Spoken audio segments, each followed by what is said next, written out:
Bayangkan suatu hari kamu menemukan sebuah pintu yang terhubung ke dunia lain, di mana terdapat item atau skill yang sangat kuat, bisa dibawa kembali ke dunia nyata. Stay away! Leave me alone! Wild, who's it gonna hurt? Cerita dimulai ketika seorang gadis dilecehkan oleh 3 orang preman. Tiba-tiba seorang anak laki-laki bernama Yuya datang, mencoba menentang para preman itu. Namun mereka mengejek Yuya gemuk dan jelek, dan akhirnya memukulinya. Tak lama, polisi tiba dan para preman melarikan diri. Gadis itu mengucapkan terima kasih pada Yuya atas bantuannya. Tetapi Yuya mengatakan dia baik-baik saja dan mulai pergi. Yuya kemudian mengingat kembali bahwa ia diajarkan oleh kakeknya untuk selalu bersikap baik dan membantu orang-orang yang membutuhkan. Saat ia pulang, terlihat rumahnya dipenuhi coretan, yang mengejeknya dengan sebutan-sebutan kasar. Sejak Yuya masih kecil, dia selalu dibuli oleh semua orang. Bahkan orang tuanya sendiri memperlakukannya dengan buruk karena saudara-saudaranya memiliki fisik yang cantik, sedangkan dia jelek. Dan ketika ia masuk SMP, keadaan semakin buruk karena ia sering dipukuli murid lain di sekolah. Hanya kakeknya seorang yang peduli tentangnya. Selalu mengingatkan Yuya bahwa menjadi baik akan membuat hati bahagia.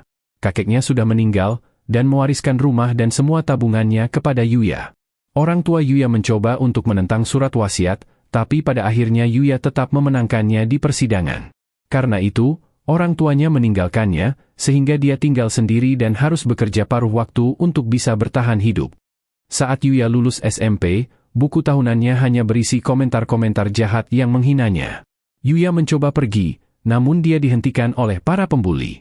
Mereka mengingatkan bahwa meskipun Yuya sudah lulus, dia masih tetap sebagai kacung mereka. Yuya mengatakan dia harus pergi bekerja, tetapi para pembuli memukulinya.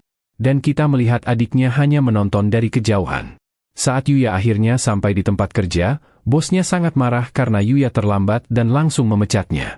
Di rumah, Yuya makan makanan seadanya. Dan saat dia melihat dirinya di cermin, dia mengamuk dan memecahkan kaca. Marah karena keadaannya tidak berubah bahkan setelah dia lulus. Dia meninju tembok, namun tiba-tiba sebuah ruangan tersembunyi mulai terbuka. Ada banyak barang aneh di dalam ruangan, dan Yuya berpikir itu pasti milik kakeknya. Dia menemukan sebuah pintu aneh, dan saat dia membukanya, pintu itu mengarah ke sebuah ruangan aneh. Yuya menjadi takut saat sebuah notifikasi muncul. Saat Yuya membacanya, dia mengetahui bahwa pintu itu terhubung ke dunia lain. Notifikasi itu memberitahu tentang sistem yang bisa dia gunakan. Seperti cara menyimpan barang, dan mengontrol siapa saja yang bisa menggunakan pintu itu. Meskipun sedikit bingung, dia menganggap sistem ini seperti sebuah game, sehingga dia pun memutuskan untuk memeriksa statusnya. Tetapi saat dia melihatnya, dia kecewa karena semua statistiknya sangat rendah. Dia melihat sekeliling ruangan. Dan saat dia membuka jendela, dia melihat bahwa tempat itu benar-benar berada di dunia lain. This really is another world. Dia kemudian menemukan sebuah catatan di atas meja. Meskipun awalnya dia tidak bisa membacanya, dia menggunakan skill baru yang bisa membantunya membaca bahasa itu. Yuya mengetahui bahwa pemilik rumah itu adalah seorang pria yang dijuluki Sage. Tapi pria itu akan segera meninggal, sehingga dia memberikan rumahnya bagi siapapun yang pertama kali menemukannya, lengkap dengan semua barang-barangnya. Rumah itu dilindungi oleh sihir, sehingga tidak ada seorang pun yang bisa masuk ke dalam selain pemiliknya. Yuya menemukan banyak senjata di dalamnya. Tapi saat dia memeriksanya, dia menemukan bahwa item itu adalah senjata yang luar biasa dan sangat berbahaya. Dia keluar, dan mencoba mengayunkan pedangnya. Dia terjatuh, namun dia berhasil mempelajari skill dasar dalam berpedang, yakin itu bisa berguna. Yuya kemudian berlatih dengan beberapa senjata, menemukan bahwa semua item itu adalah item tingkat dewa. Dan dia pun memperoleh beberapa skill. Walau begitu, statistiknya masih tetap di level 1, dan dia bertanya bagaimana cara meningkatkan levelnya. Dia menyimpan senjatanya ke inventory, namun tiba-tiba seekor monster muncul dan menyerangnya. Yuya ketakutan. Tetapi menyadari bahwa rumahnya terlindungi oleh sihir. Monster itu bernama Ogre Darah dengan level 300, dan menghantam dinding sihir. Dia mencabut sebuah pohon, mencoba menggunakannya untuk masuk, tetapi tidak berhasil. Yuya berpikir dia harus mencoba melawan ogre itu. Dia pun melempar tombaknya, terbang menembus monster itu, dan langsung membunuhnya dalam satu serangan.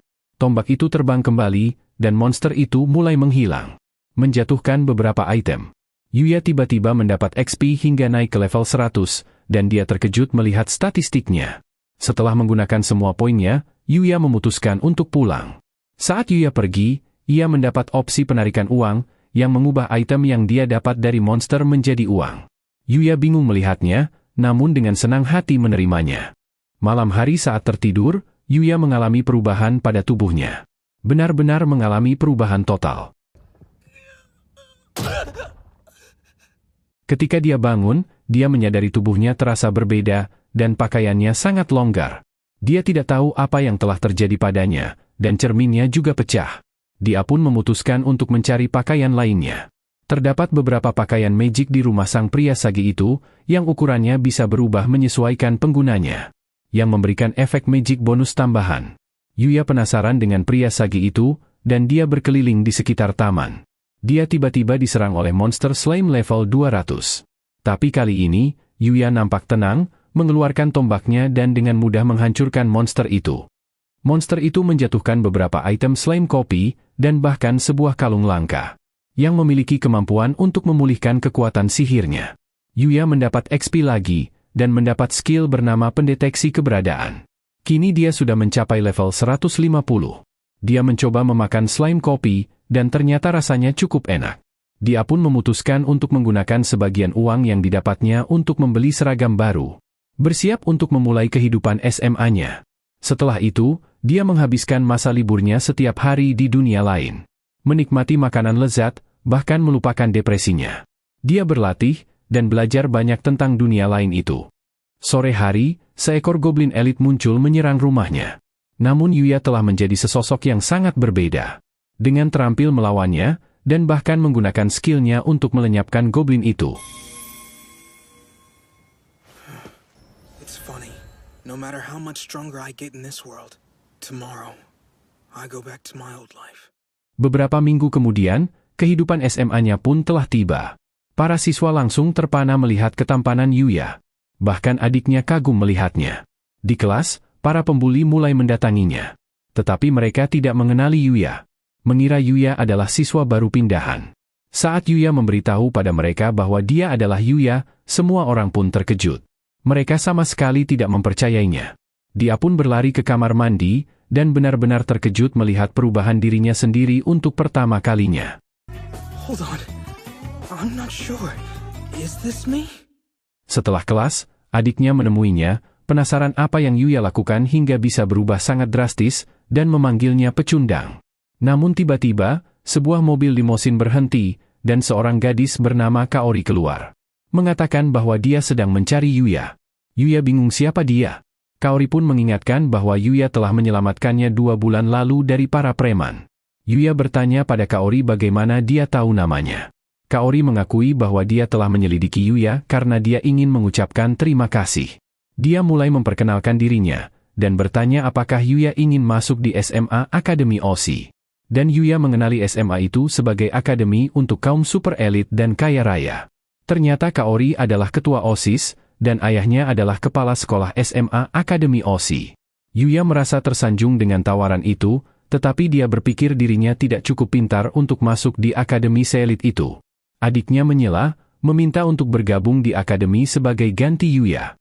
Mengaku bahwa mereka lebih hebat dibanding Yuya, baik dalam bidang akademis maupun olahraga. Namun Kaori menolak, karena mereka sering menghina Yuya. Mengungkapkan bahwa dia sudah menyelidiki mereka, dan mengetahui semua perilaku jahat mereka terhadap Yuya. Kaori melanjutkan dengan menjelaskan pada Yuya bahwa akademi mereka lebih berfokus pada perilaku daripada hanya akademis saja. Jadi tidak akan menjadi masalah bagi Yuya untuk mendaftar di Akademi OSI. Asistennya menyarankan untuk menunjukkan pada Yuya Akademi OSI, sehingga Kaori pun menariknya pergi.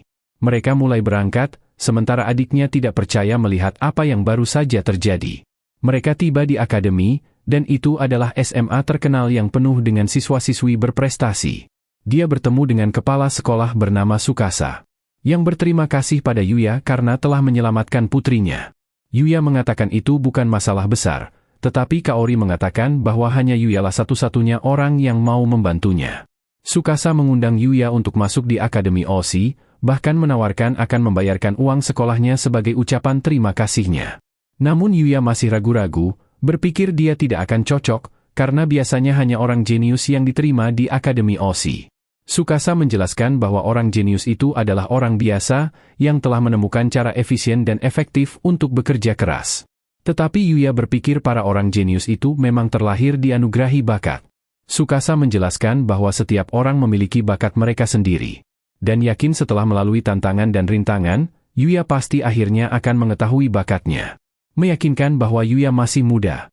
Dia menyarankan Yuya untuk mencoba bersekolah di Akademi OSI selama 1 hari. Seorang guru bernama Sawada kemudian masuk. Dan Tsukasa memperkenalkan bahwa dia adalah seorang ilmuwan terkenal. Kelas guru Sawada sangat populer dan mudah dipahami bagi siswa-siswinya. Kemudian, Yuya bersiap untuk masuk kelas pertamanya. Dia cemas dirinya akan kesusahan mengikuti pelajarannya. Tapi dia berpikir bahwa bersekolah di akademi ini pasti lebih baik dari sekolah dulunya. Yuya dipanggil masuk, dan dia mulai memperkenalkan dirinya. Namun semua siswa tercengang. Yuya cemas apa yang mereka pikirkan tentangnya. Tapi mereka benar-benar terkagum melihat ketampanan Yuya yang hakiki. You can have a seat. There's an available one by the window in the back. Right. Yuya duduk di belakang, dan berbagi buku dengan seorang gadis bernama Hyodo di sebelahnya. Tapi Hyodo bersikap dingin, sehingga Yuya takut kalau Hyodo sudah membencinya. Kaori penasaran apakah Yuya akan cocok di kelasnya. Seiring berjalannya kelas, Yuya melihat kelasnya cukup normal. Namun para siswanya jauh lebih aktif dalam pelajaran. Saat istirahat, beberapa siswa ingin berkenalan. Menanyakan apakah Yuya adalah seorang idol, dan apakah Yuya punya pacar. Seorang siswa bernama Ryo menghentikan para siswa itu. Dan mengajak Yuya ke kantin untuk makan siang bersama. Yuya kagum melihat menunya yang mewah, dan semua makanan itu gratis. Yuya menganggap sekolah ini seperti mimpi. Mereka duduk bersama siswa lain bernama Shingo. Mereka mulai mengobrol tentang anime, dan Yuya terkejut mereka ternyata sama seperti dirinya. Saat makan, Yuya menyadari bahwa semua orang memperhatikannya. Dia berpikir mungkin itu karena dia memakai seragam yang berbeda. Shingo bertanya apakah Yuya sudah bergabung di sebuah klub. Yuya menjawab bahwa dia belum menjadi anggota klub manapun. Ryo juga tidak. Namun itu karena Ryo jago dalam semua jenis olahraga, dan bingung untuk memilih salah satu klub. Shingo mengungkapkan dia adalah bagian dari klub game, dan Yuya terkejut melihat bahwa konsol game diizinkan di akademi ini. Shingo berkata bahwa hal itu tidak apa-apa, selama mereka tidak bermain saat sedang kelas. Saat mereka mengobrol tentang game, Yuya mulai merasa nyaman dengan teman-teman barunya. Sebelum pulang sekolah, Yuya bertemu dengan Tsukasa. Dia mengakui bahwa dia merasa senang hari ini, dan memutuskan ingin masuk di SMA Akademi OSI. Saat keluar ruangan, dia bertemu Kaori, yang bertanya apakah Yuya akan masuk di Akademi OSI. Yuya pun memberitahu keputusannya, dan Kaori senang Yuya memutuskan untuk bergabung. Kaori mengajak Yuya untuk pergi dengannya sepulang sekolah, dan mereka mengunjungi beberapa toko di tempat yang sedang digandrungi anak muda. Yuya bertanya apakah ini adalah tempat Kaori sering nongkrong bersama teman-temannya. Tapi Kaori mengungkapkan bahwa dia tidak sering nongkrong, karena orang-orang sangat segan mengetahui keluarga dan ayah Kaori. Namun Kaori mengatakan bahwa Yuya berbeda. Yuya merasa nervous, dan dia pun menyarankan untuk mencoba jajanan krepes. Melihat harganya, Yuya lega karena telah mendapat uang yang lumayan dari dunia lain. Saat mereka mencoba krepesnya, mereka berdua bersenang-senang. Kemudian, Yuya ingin mencoba rasa lain. Tetapi dia tiba-tiba berpikir bahwa jika dia makan terlalu banyak, dia mungkin akan kembali gendut seperti dulu. Yuya bertanya bagaimana Kaori mengenalinya padahal dia terlihat sangat berbeda dari sebelumnya. Kaori berkata bahwa walaupun Yuya sedikit lebih ramping, dia mengenalinya karena mata Yuya masih terlihat sama. Kaori menawarkan krepesnya, mengetahui bahwa Yuya ingin mencoba rasa lain. Dengan malu-malu, Yuya mencicipinya. Kaori juga merasa malu, tapi Yuya menawari Kaori untuk mencoba krepesnya juga. Kaori pun dengan gugup menggigitnya. Dari kejauhan, beberapa gadis lain melihatnya, menganggap mereka berdua sangat lucu. Malam harinya, Yuya memutuskan untuk pergi ke dunia lain, mengenakan baju full armor lengkap. Dia menuju ke dalam, menghadapi beberapa monster yang muncul. Meskipun masih sedikit takut, dia menebas monster-monster itu. Dan melihat bahwa dia telah naik ke level 235. Namun menyadari bahwa dia akhir-akhir ini semakin lambat untuk naik level. Dia pun berpikir untuk meninggalkan rumahnya, untuk menemukan monster yang jauh lebih kuat. Mengingat kebahagiaan yang dia dapat di akademi, Yuya ingin mencari tantangan baru. Saat dia keluar dari gerbang, dia tiba-tiba mendengar sebuah teriakan. Dia mengeluarkan tombaknya, dan menerjang ke arah teriakan itu. Dia menemukan beberapa prajurit yang dibunuh secara brutal. Dia melihat seekor monster, dan itu adalah Jenderal Goblin berlevel 200. Yuya tahu monster itu berbahaya, tapi dia melihat seorang gadis di belakang Goblin. Dia melemparkan tombaknya, namun Goblin itu menangkisnya. Pada saat itu juga, Yuya meloncat dari udara, dan tendangannya berhasil mengalahkan Goblin itu. Yuya berbalik ke arah gadis itu, tapi gadis itu memperingatkannya, karena ada Goblin lain di belakang. Yuya terhempas, dan sadar bahwa monster itu lebih kuat dan lebih cepat daripada Goblin sebelumnya. Namun Yuya tidak menyerah, yakin dirinya mempunyai kekuatan untuk mengalahkannya. Dia menggunakan tombaknya untuk melompati Goblin. Dia beralih ke busurnya, melepaskan ratusan serangan anak panah. Dia kemudian beralih lagi ke pedangnya, dan membelah Goblin itu menjadi dua. Yuya kemudian memeriksa gadis itu, penasaran tentang keberadaan manusia lain di dunia ini. Tapi gadis itu akhirnya pingsan. Yuya kemudian mendengar langkah beberapa pria yang mendekat, sehingga dia pun menggunakan skill tembus pandang untuk menghindari mereka. Mereka adalah ksatria yang datang mencari gadis itu. Dan kita mengetahui bahwa gadis itu adalah seorang prinses bernama Lexia. Kembali ke rumahnya, Yuya memikirkan pertemuan itu. Penasaran apakah gadis itu baik-baik saja. Namun karena ksatria datang untuk menolongnya, Yuya yakin dia akan baik-baik saja. Melihat kemejanya yang polos, Yuya berpikir bahwa dia harus membeli beberapa baju baru, karena kini dia bisa menghasilkan uang dengan mengalahkan monster. Di mall, saat Yuya jalan-jalan, orang-orang memperhatikannya. Mengira Yuya pasti seorang aktor atau model ternama. Kemejanya memang disihir agar tetap bersih, namun Yuya berpikir dia harus membeli baju lain agar terlihat lebih keren dan berbeda. Sementara itu, kita melihat seorang sutradara meneriaki seorang pria berkacamata. Pria kacamata itu adalah manajer seorang model bernama Shou. Tetapi Shou belum muncul untuk sesi pemotretan mereka.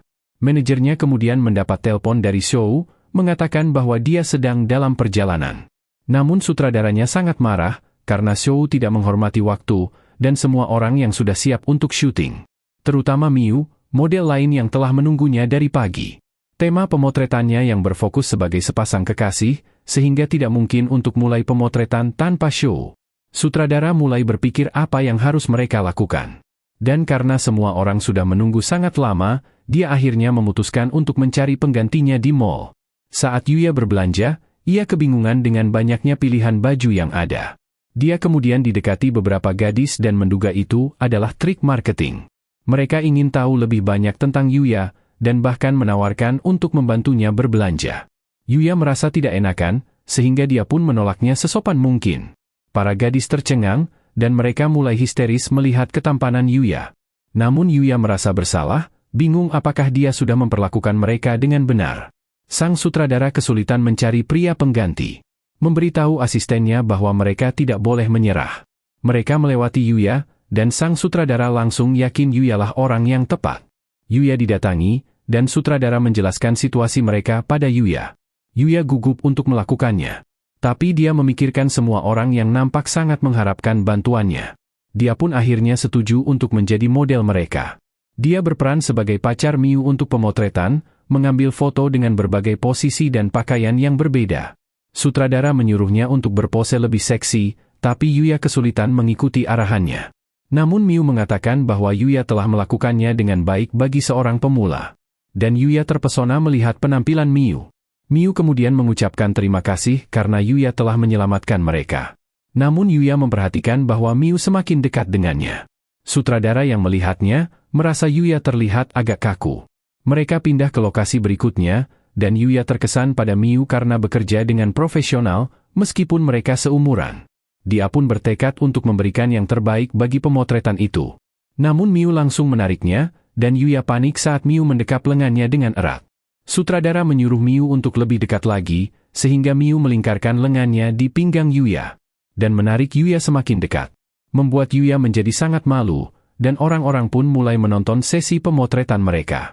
Sementara itu di dunia lain, kita melihat Putri Lexia, di mana ia sedang memikirkan tentang seorang pria yang telah menyelamatkannya. Dia memutuskan untuk pergi, dan para ksatria bertanya kemana prinses akan pergi.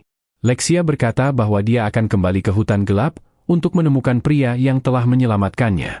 Ksatria menjelaskan bahwa tidak mungkin ada seseorang yang tinggal di hutan itu.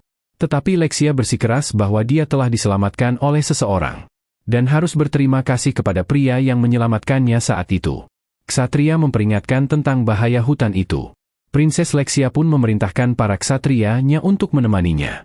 Kembali di mall, syutingnya telah selesai, dan Yuya nampak kelelahan. Miu mengucapkan terima kasih sekali lagi. Namun Yuya tiba-tiba tersedak saat sedang minum. Miu menawarkan sapu tangannya. Tapi Yuya merasa nervous, hingga tangannya berkeringat, dan dia tidak bisa melap tangannya di bajunya karena itu bukan pakaiannya. Yuya kemudian memikirkan pengalamannya menjadi seorang model, dan berpikir Miu adalah orang yang hebat dalam bidang ini. Tapi Miu mengatakan bahwa dia sudah terbiasa. Mengungkapkan bagaimana dia dulunya juga membuat banyak kesalahan saat dia masih pemula. Yuya memikirkan tentang bagaimana ini adalah pertama kalinya dia mengenakan pakaian modis dan mewah, karena dia tidak pantas mengenakannya saat fisik dan finansialnya yang sangat buruk. Yuya bertanya mengapa Miu mulai menjadi seorang model. Miu berkata bahwa dia hanya ingin mendapat perhatian, karena orang tuanya sangat sibuk, tidak memiliki waktu bersamanya. Dan kemudian setelah dia mulai mendapatkan beberapa fans, dia melanjutkan fashionnya karena banyak orang yang mendukungnya. Senang bisa membawa kebahagiaan bagi orang-orang yang melihatnya.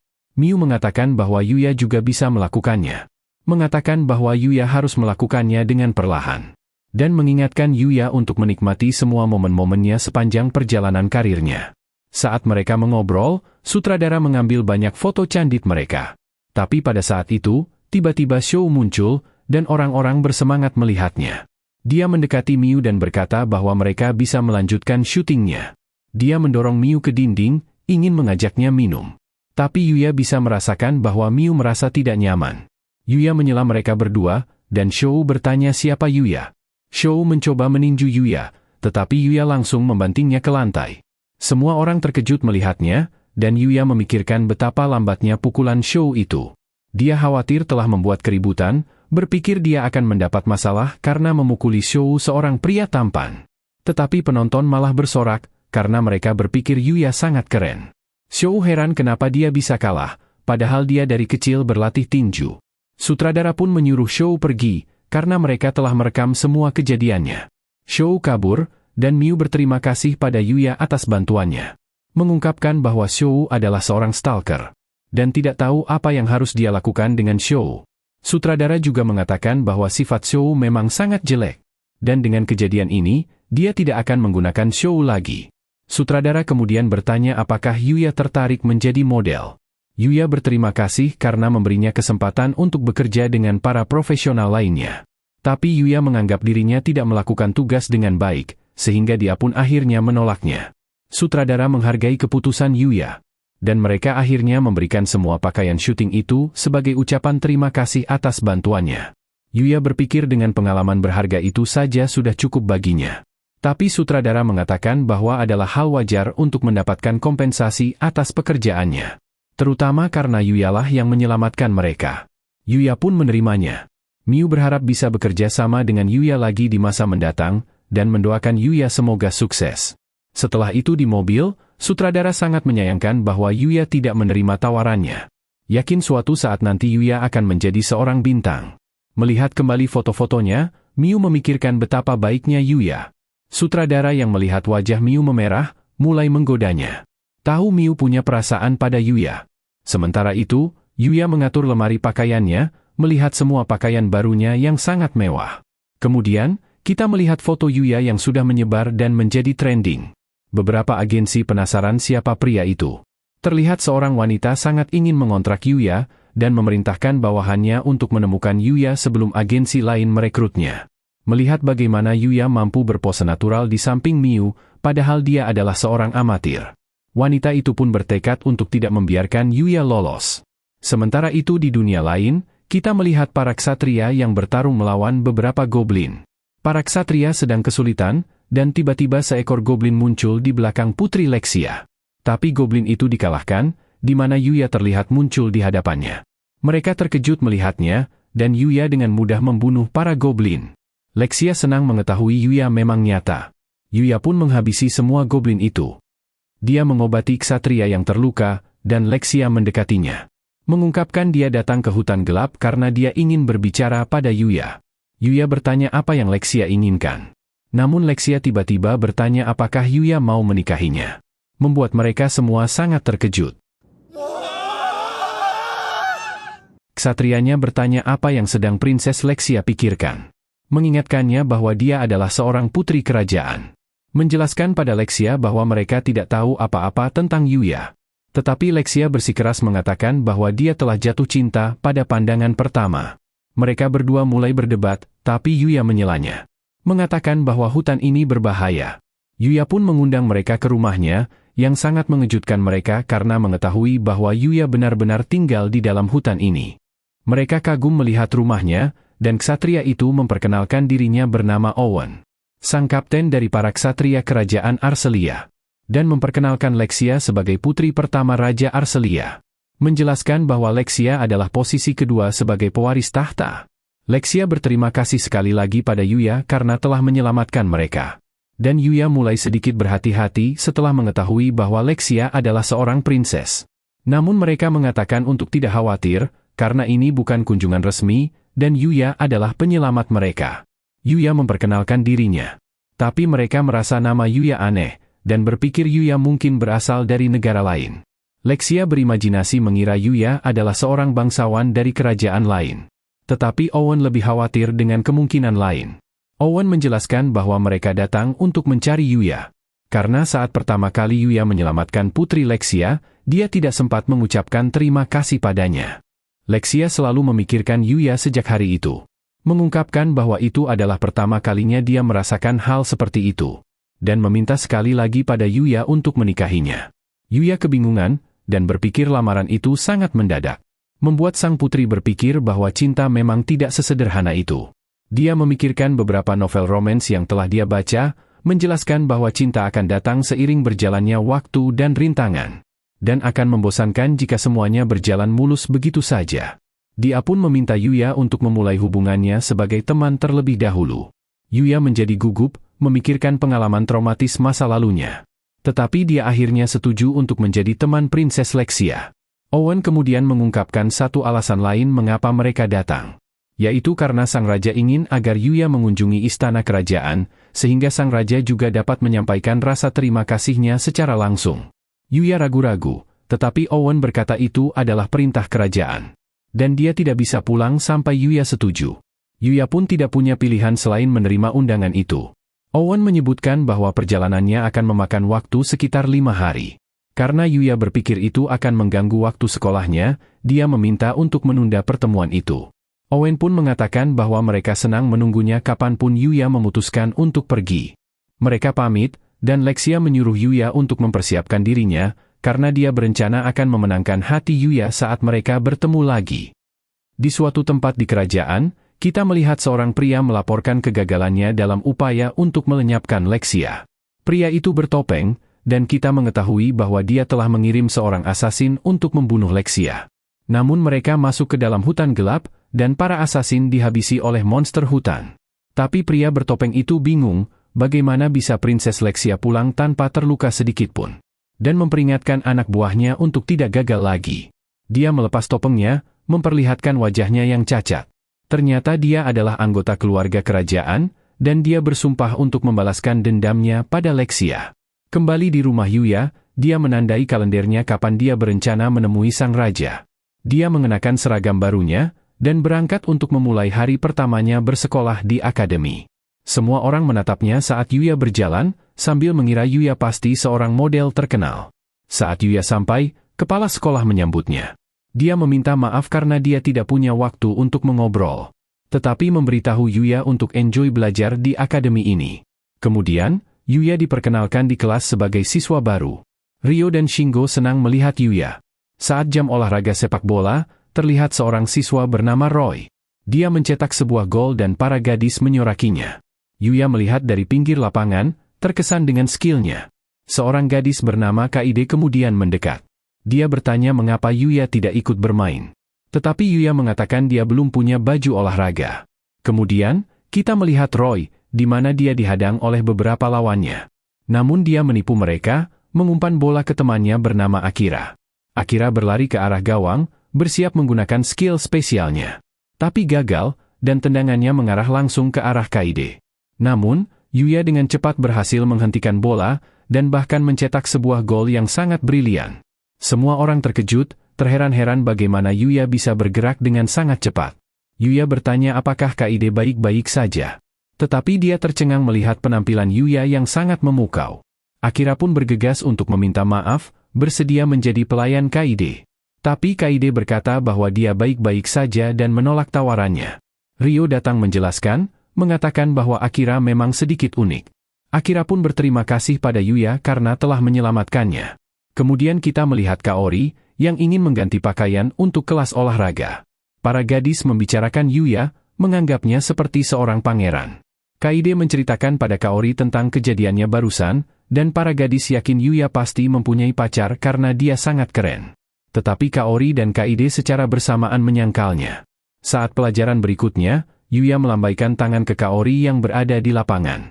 Tapi tiba-tiba, geng motor jahat datang menyerbu sekolah. Mereka mengelilingi para gadis, sambil mengayunkan tongkat baseball mereka. Semua orang mengecek keributan di luar. Para siswa mengenalinya, yaitu mereka adalah Red Ogre, geng penjahat paling berbahaya di daerah situ. Yuya juga mengenali mereka, dan melihat adik-adiknya juga bersama geng itu. Kaori bertanya apa yang mereka inginkan datang di akademi ini. Adik laki-laki Yuya bernama Yuta, memberitahu gengnya bahwa Kaori adalah putri kepala sekolah akademi. Kaori mengenali mereka berdua, dan mereka mengungkapkan niat mereka datang ke akademi yaitu untuk membalas dendam. Karena Kaori telah meremehkan mereka, dan malah memasukkan Yuya di akademi. Kaori memperingatkan mereka bahwa polisi sudah dalam perjalanan. Tetapi adik perempuan Yuya bernama Sora berkata bahwa mereka sudah memprediksinya.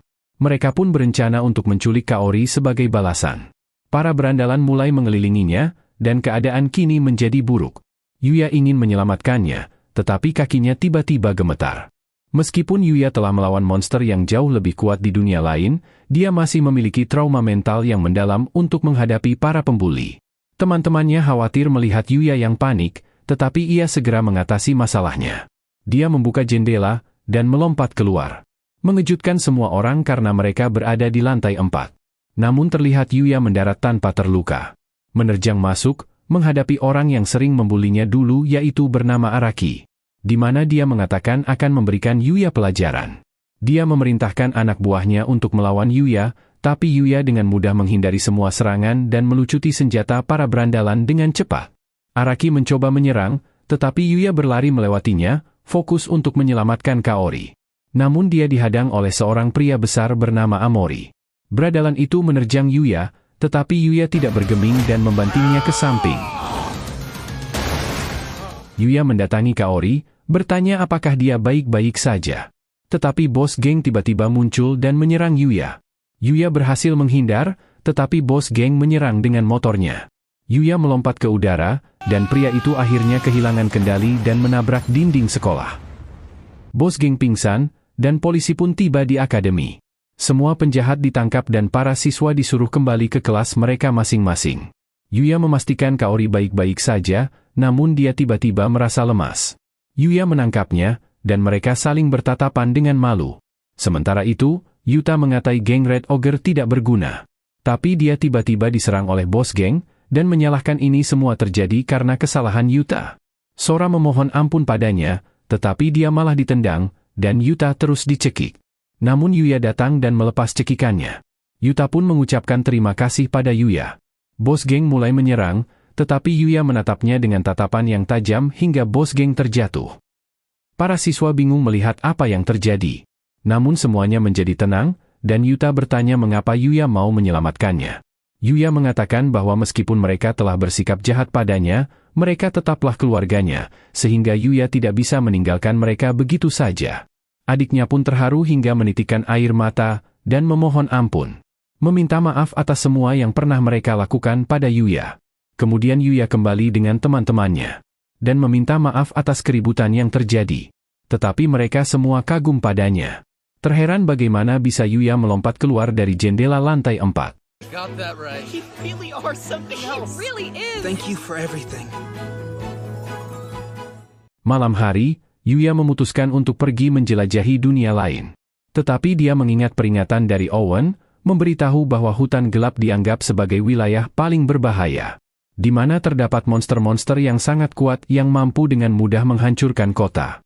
Yuya pun penasaran dengan siapa pria Sagi yang dulunya tinggal di rumah itu. Yuya menjelajahi lebih dalam ke dalam hutan, mencari monster yang lebih kuat untuk dilawan.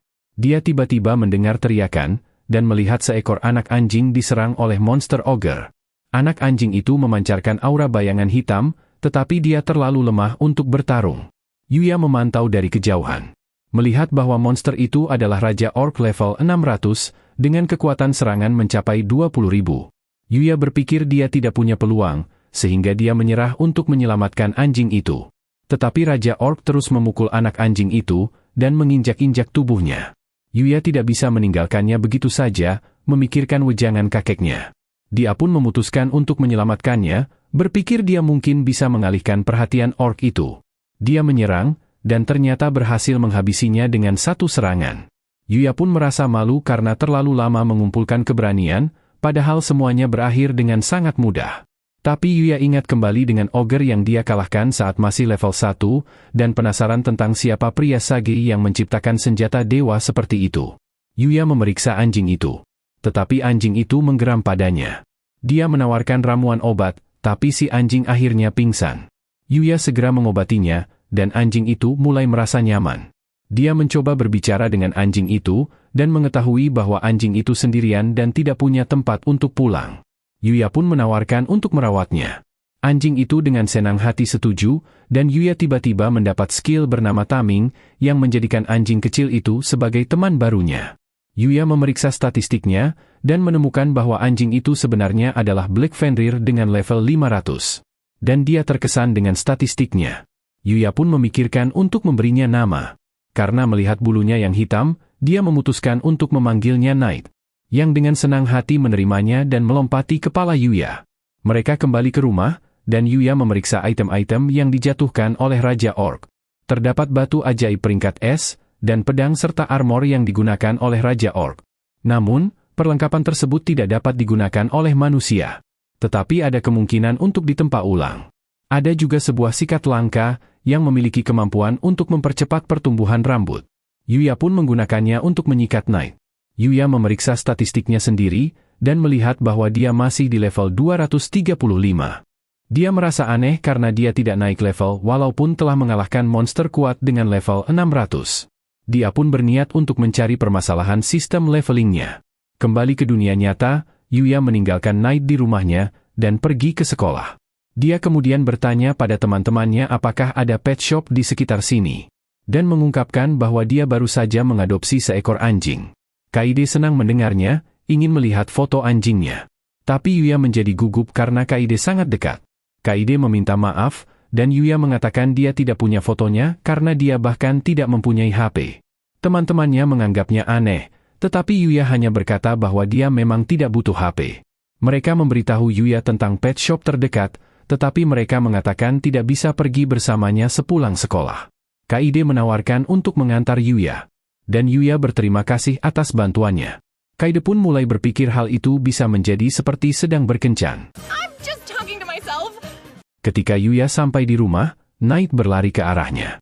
Dan Yuya menunjukkan beberapa barang yang Kaide pilih dari toko. Dia memberikan pengekang leher pada Knight, dan memutuskan untuk pergi berjalan-jalan sore. Mereka pergi ke taman, tetapi semua orang memperhatikannya. Berpikir Yuya terlihat sangat keren, sementara Knight sangat lucu. Yuya kebetulan bertemu dengan Kaori, dan memperkenalkan Knight padanya. Kaori mulai mengelus Knight, dan menganggapnya menggemaskan. Sementara orang-orang mengira mereka berdua adalah dua sejoli yang sangat sempurna. Kaori bertanya tentang ras Knight. Tapi Yuya berpura-pura tidak tahu, karena dia tidak bisa mengatakan bahwa Knight adalah Fenrir. Tetapi Kaori melihat Knight sangat pintar, dan senang Yuya mengadopsinya. Seorang gadis kemudian memanggil Yuya, dan ternyata dia adalah Miu, model yang dulu bekerja dengannya. Ternyata Miu juga tinggal di sekitar daerah itu, dan datang ke taman untuk jalan-jalan. Yuya saling memperkenalkan Miu dan Kaori, dan orang-orang kagum melihat Yuya bersama dengan gadis cantik lain. Mereka bertiga semakin menarik banyak perhatian karena orang-orang mengenali Miu. Karena tidak ingin membuat keributan, Miu memutuskan untuk pergi. Tetapi berharap untuk bertemu dengan Yuya lagi. Setelah Miu pergi, Kaori bertanya apakah Miu adalah pacarnya. Yuya menyangkalnya. Mengatakan bahwa dia hanya pernah bertemu dengan Miu 1 kali sebelumnya, dan menganggap Miu terlalu baik dibanding dirinya. That's not true and you know it! Nothing. Forget I said anything. Tiba-tiba, seorang wanita berteriak, di mana terlihat seorang pria berlari sambil membawa tas curian. Kaori bingung apa yang harus mereka lakukan. Yuya pun menyuruh Knight untuk mengejar pria itu. Mereka memeriksa nenek itu, dan Knight pun kembali sambil menyeret pria itu. Yuya menyuruh Kaori untuk menelepon polisi. Namun pria itu berhasil bebas dan mulai menyerang Kaori. Namun Yuya menghentikannya, dengan mudah melucuti pisaunya dan menahannya. Penonton bersorak, melihat Yuya sangat keren. So cool! Amazing!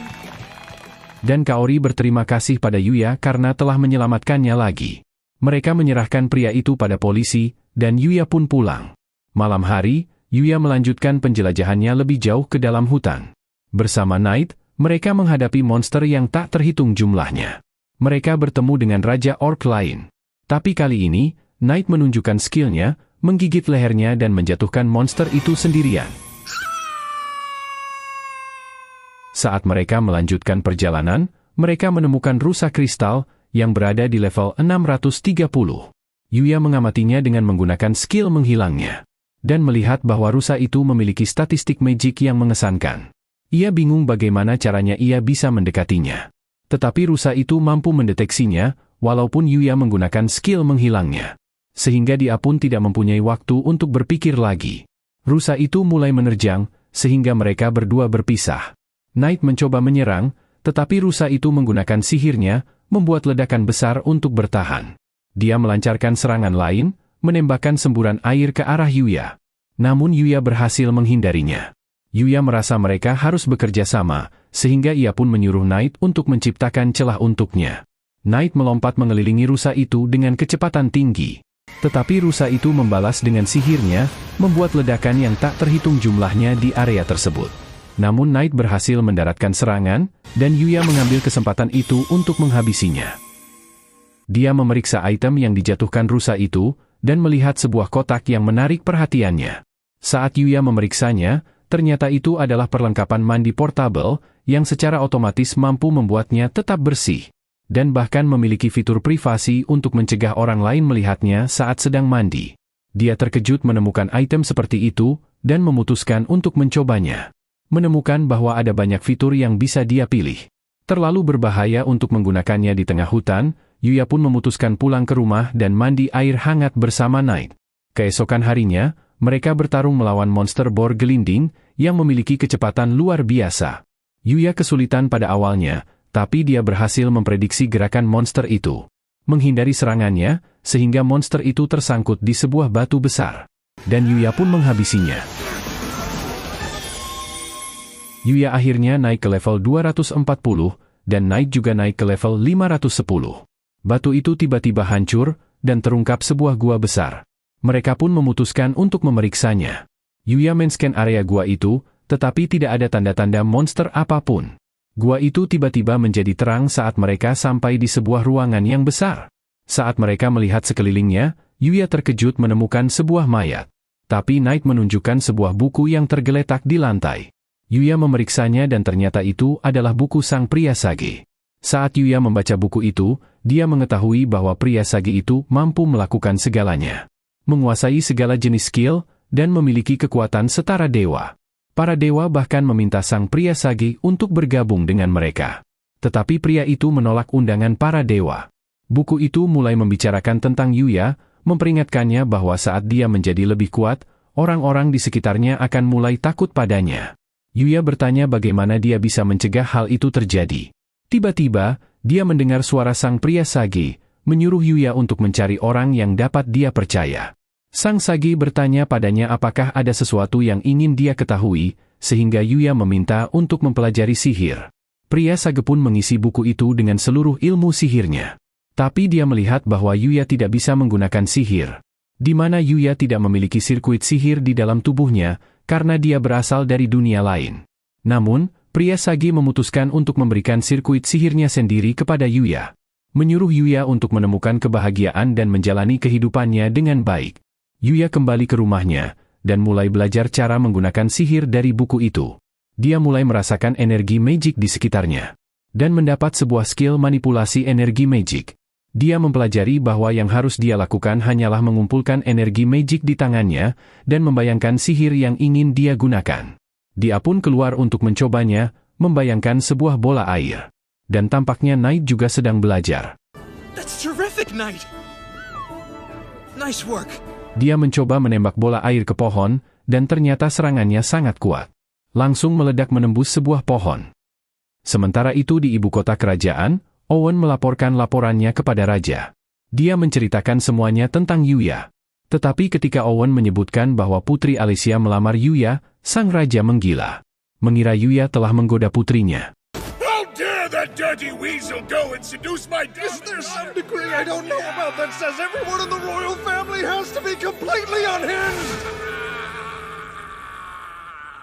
Kembali di sekolah, Yuya sedang melamun, memikirkan buku sang pria Sagi, yang memperingatkannya tentang penggunaan sihir. Karena teknik yang dia pelajari itu adalah ilmu mitos yang tidak diketahui siapapun, bahkan di dunia lain sekalipun. Kemudian, gurunya mengingatkan mereka bahwa mereka akan berkemah minggu depan, dan membuat beberapa kelompok yang beranggotakan 4 orang siswa. Yuya dimasukkan ke dalam kelompok bersama Kaide, Akira, dan seorang gadis bernama Rin. Kaide bersemangat dengan perjalanannya, tapi Yuya mengungkapkan bahwa dia tidak memiliki peralatan berkemah. Kaide pun menyarankan agar mereka pergi berbelanja. Mereka pergi ke mall, di mana Shingo terkejut melihat Kaori juga ikut dengan mereka. Ryo tidak percaya bahwa Yuya berteman dengan Kaori. Kebanyakan orang menganggap Kaori tidak bisa didekati karena dia adalah putri kepala sekolah. Tapi Kaori menyuruh mereka untuk menganggapnya sebagai siswa biasa lainnya. Yuya bertanya di mana Akira. Shingo mengatakan bahwa dia tidak bisa datang. Mereka pun masuk ke dalam, dan membantu Yuya memilih tas ranselnya. Mereka kemudian memutuskan untuk nongkrong, dan bermain di time zone. Shingo senang melihat karakter favoritnya berada di dalam permainan mesin capit, tetapi mengungkapkan bahwa dia tidak pintar dalam permainan itu. Yuya memutuskan untuk mencobanya, menggunakan skill pendeteksi kelemahan. Dia menemukan titik lemahnya, dan berhasil mencapit karakter itu dengan 1 kali percobaan. Kaide juga meminta Yuya untuk mendapatkan boneka kucing. Yuya pun menggunakan skillnya lagi, dan dengan mudah memenangkannya. I've been wanting this pen case since forever. 3 for 3, you're the man. Would you mind? Yuya pun memenangkan banyak hadiah untuk semua temannya. Dan Kaori mengungkapkan ini adalah pertama kalinya dia bermain di permainan time zone. Dan mengucapkan terima kasih pada Yuya atas hadiahnya. Para gadis memutuskan untuk berbelanja pakaian, sementara para lanang beristirahat dan pergi ke kafe untuk minum. Yuya merasa sangat senang hari ini, bisa nongkrong bersama teman-temannya untuk pertama kalinya. Tapi tiba-tiba alarm berbunyi, memberitahu tentang adanya kebakaran, dan mereka harus segera berevakuasi ke tempat aman. Yuya khawatir dengan para gadis. Berpikir bahwa kebakarannya mungkin berada dekat dengan mereka. Yuya sampai di tangga evakuasi, dan Yuya bertanya pada seorang pria apakah dia melihat 3 orang gadis. Ryo kemudian mendapat telepon dari Kaide, memberitahu bahwa mereka terjebak di lantai atas. Yuya bergegas menaiki tangga, cemas memikirkan teman-temannya. Dan dia pun sampai di sumber kebakaran. Namun alat penyiram tidak cukup untuk memadamkan api yang besar. Sehingga Yuya pun berpikir inilah waktu yang tepat untuk menggunakan sihirnya. Dia menutupi tubuhnya dengan lapisan air, yang memungkinkannya berlari menembus kobaran api. Terlihat para gadis sudah pingsan karena menghirup asap tebal, sementara Yuya bergegas mencari mereka. Dia berhasil sampai tepat waktu, dan bertanya apakah ada orang lain lagi di sana. Yuya pun menggunakan skillnya untuk mendeteksi gedung, dan tampaknya hanya mereka saja yang tersisa. Dia menyelimuti para gadis dengan sihirnya. Namun apinya semakin besar, dan dia khawatir dia tidak mampu keluar dari tempat itu. Sementara itu, Ryo dan Shindo melihat dari luar, memberitahu petugas pemadam bahwa teman-temannya masih berada di dalam. Tetapi tidak ada yang dapat petugas lakukan sampai mereka memadamkan apinya terlebih dahulu. Yuya berlari mencari jalan keluar, namun atapnya mulai runtuh. Dan saat dia menghindar, hadiah yang dia berikan pada Kaori terjatuh. Yuya sampai di jalan buntu, dan menyadari tidak ada jalan keluar lagi. Dia pun menggunakan sihirnya untuk menghancurkan lantai gedung, dan membuat jalan keluarnya sendiri. Gedung itu berguncang, dan Yuya berhasil keluar dengan selamat. Para gadis dirawat, dan petugas pemadam menegurnya karena bertindak ceroboh. Ayah Kaori datang, berterima kasih karena telah menyelamatkan putrinya lagi. Yuya mengembalikan pin berang-berang Kaori, dan dia pun memeluk ayahnya. Melihatnya, Yuya memikirkan tentang perasaan bahagia Kaori yang memiliki sebuah keluarga. Dan berpikir bahwa dia tidak mempunyai seseorang seperti itu. Tapi saat dia pulang, Knight menghampirinya, dan dia pun menyadari bahwa dia memiliki keluarga. Okay, let's eat. You and me, we're gonna have a feast tonight. Kemudian, Yuya berpikir tentang hal lain yang bisa dia lakukan dengan sihirnya. Mengingat bahwa sihir hanyalah perwujudan dari imajinasinya, dia pun berpikir untuk menggunakan sihir sebagai alat transportasi. Fokus pada tempat yang ingin dia tuju, dan dia berhasil membuka sebuah portal yang membawanya jauh ke dalam hutan gelap. Dia senang karena hal itu berhasil. Tapi sepertinya dia hanya bisa menggunakannya untuk pergi ke tempat yang sudah pernah dia kunjungi. Tapi Yuya berpikir bisa menggunakan portal untuk pulang ke rumah, untuk memberi Knight makan bahkan saat dia pergi perjalanan sekolahnya. Mereka pun memutuskan untuk melakukan penjelajahan lebih dalam, dan menemukan sebuah gua yang kebetulan berisi beberapa ekor goblin. Tapi dengan menggunakan pedang legendarisnya, para goblin itu bukan tandingan lagi. Yuya menemukan banyak sekali item langka. Menyimpan semuanya dengan skill inventorinya. Dan melihat kerjasama timnya dengan Knight semakin meningkat. Mereka meninggalkan gua, dan Yuya berpikir mereka harus mengakhiri hari ini. Tapi Knight sedih, ingin melanjutkan penjelajahannya. Yuya mengatakan bahwa dia harus kembali, agar dia bisa mempersiapkan perjalanan sekolahnya. Namun Knight tiba-tiba berlari. Yuya mengejarnya, dan nampaknya Knight mendeteksi sesuatu di depan. Yuya pun menggunakan skill tembus pandangnya untuk berjaga-jaga, sambil dia terus berjalan maju. Dia bertemu dengan seorang gadis yang terluka, yang sedang menghadapi seekor goblin. Yuya ingin menyelamatkannya, tetapi Knight menariknya. Goblin elit menyerang, menghancurkan pepohonan. Tapi terlihat ada benang yang menghalangi goblin itu. Gadis itu pun menyerang, dan memotong lengan goblin. Yuya penasaran dengan benang tersebut. Tetapi goblin tiba-tiba melompat ke arah gadis itu. Dia menangkis serangan goblin dengan benangnya, tapi goblin elit mendaratkan serangan hingga membuatnya pingsan. Saat goblin menerjangnya, Yuya muncul. Bersama dengan Knight, mereka menghabisi goblin itu. Namun tiba-tiba banyak goblin lain yang muncul, sehingga Yuya memutuskan untuk menggunakan kekuatan cambuk sucinya yang mengikat para goblin itu. Dan melenyapkan mereka semua dengan satu serangan. Yuya berpikir skillnya itu sangat kuat, karena bisa menyerang beberapa target sekaligus dan tidak bisa meleset. Setelah pertarungan, Yuya bingung apa yang harus dia lakukan pada gadis itu. Dia berpikir untuk membawanya kembali ke rumahnya, tetapi nampaknya Knight menganggap itu ide yang buruk. Dia tidak ingin meninggalkan gadis itu begitu saja. Tapi gadis itu tiba-tiba terbangun, terkejut karena dia sedang digendong oleh seorang pria. Dia pun akhirnya terjatuh ke tanah. Yuya menawarkan obat penyembuhan, dan jus itu mampu menyembuhkan semua lukanya secara instan. Gadis itu terkejut melihat betapa efektifnya obat itu dan bertanya siapa kamu. Yuya pun memperkenalkan dirinya, dan juga Knight peliharaannya. Namun Knight bersikap tidak ramah padanya, dan Yuya bingung melihatnya. Nama gadis itu adalah Luna, dan mengatakan dia sedang berlatih di hutan. Tapi dia dikagetkan oleh seekor goblin elit, dan akhirnya mendapat masalah. Dia bertanya apa yang terjadi pada para goblin itu. Yuya mengatakan kepadanya bahwa dia telah menghabisinya. Dia bertanya apa yang sedang Yuya lakukan di hutan. Yuya pun berkata bahwa dia juga sedang berlatih. Mendengarnya, Luna terkejut karena suatu alasan tertentu.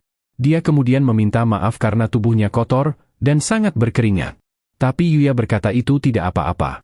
Luna bertanya apakah ada sungai di dekat situ, agar dia bisa membilas tubuhnya. Yuya pun mengeluarkan sihir pemandiannya. Dia berjaga di luar, dan Luna tidak percaya Yuya memiliki item langka seperti itu. Yuya mengungkapkan bahwa dia mendapatkannya setelah mengalahkan rusa kristal. Luna pun terkesan Yuya bisa mengalahkan monster kuat seperti itu. Namun Yuya berpikir itu hanyalah monster biasa di hutan gelap. Luna mengungkapkan bahwa tujuan dia sebenarnya datang ke sini atas permintaan kliennya, namun Yuya tidak mendengarnya.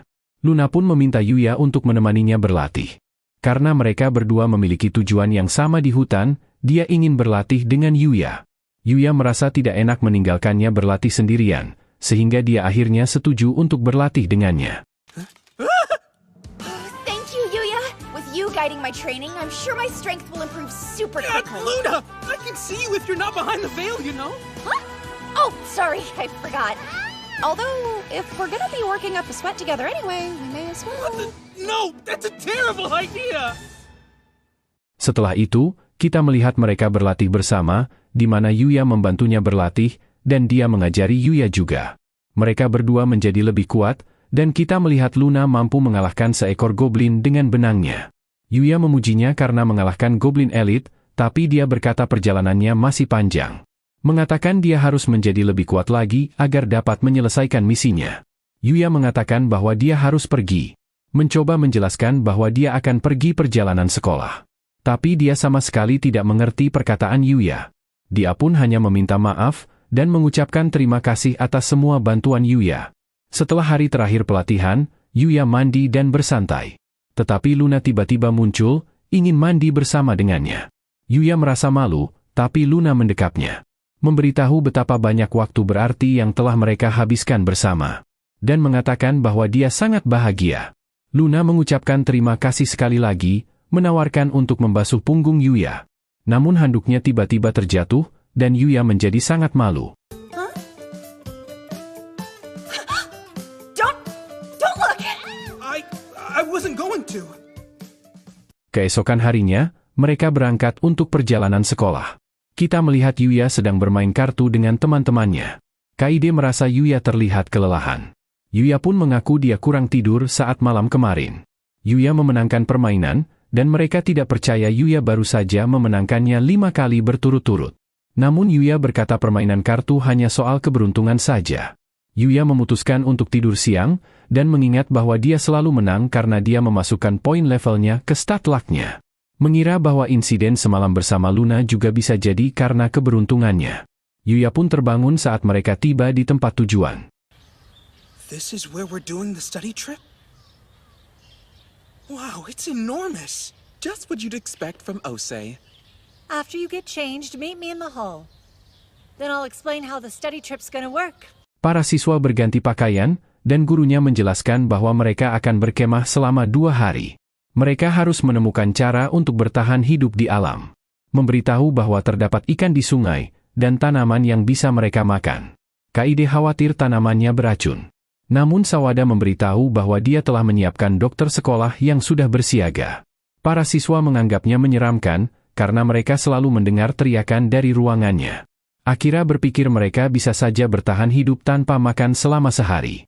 Tapi Sawada mengatakan itu semua adalah bagian dari pelajaran mereka. Menyebutkan bahwa ini adalah kompetisi antar kelas.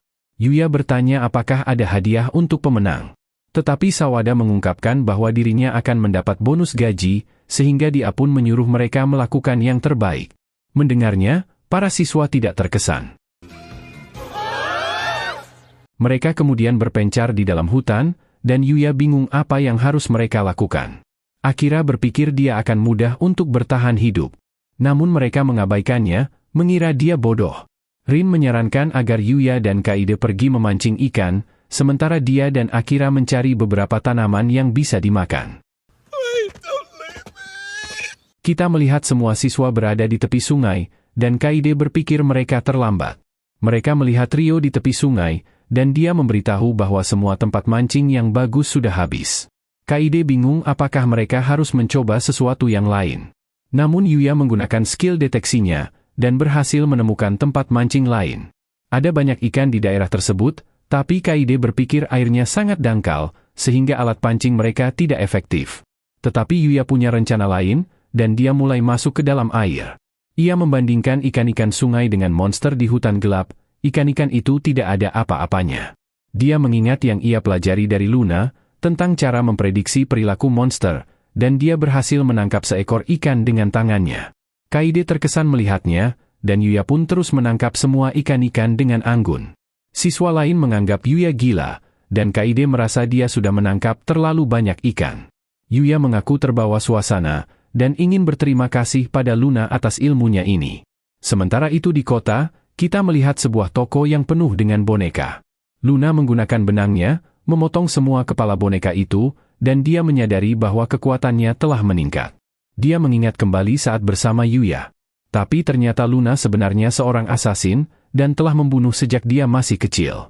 Namun dia melihat Yuya adalah orang yang berbeda. Berharap dia bisa bertemu dengan Yuya dari dulu, sehingga hidupnya mungkin tidak menjadi seperti ini. Tapi dia sadar dia harus melupakan Yuya, karena Lunalah satu-satunya orang yang dijuluki sebagai headhunter. Dan dia bersiap untuk menghabisi target berikutnya. Yuya dan Kaede bertemu kembali dengan Rin, menunjukkan hasil tangkapan mereka. Dia terkejut mendengar bahwa Yuya menangkap semua ikan itu hanya dengan tangannya. Yuya bertanya apa yang terjadi pada Akira, yang sedang tersungkur ke tanah.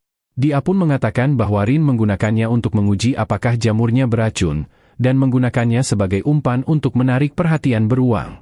Yuya khawatir padanya, memeriksa statnya untuk melihat apakah dia terkena racun. Dan merasa lega melihat Akira baik-baik saja. Rin dan Akira pun menunjukkan semua tanaman yang berhasil mereka kumpulkan. Yuya mengecek semuanya dengan skillnya, dan menyingkirkan beberapa jamur yang beracun. Mereka menuju ke gedung untuk menunjukkan pada gurunya bahan makanan yang berhasil mereka kumpulkan. Terlihat siswa lain di mana bahan makanan mereka diperiksa, untuk memastikan tidak ada yang beracun. Yuya bertemu dengan Kaori, yang bertanya tentang keadaan timnya. Mereka ngobrol tentang pengalaman mereka sampai Kaori dipanggil oleh timnya.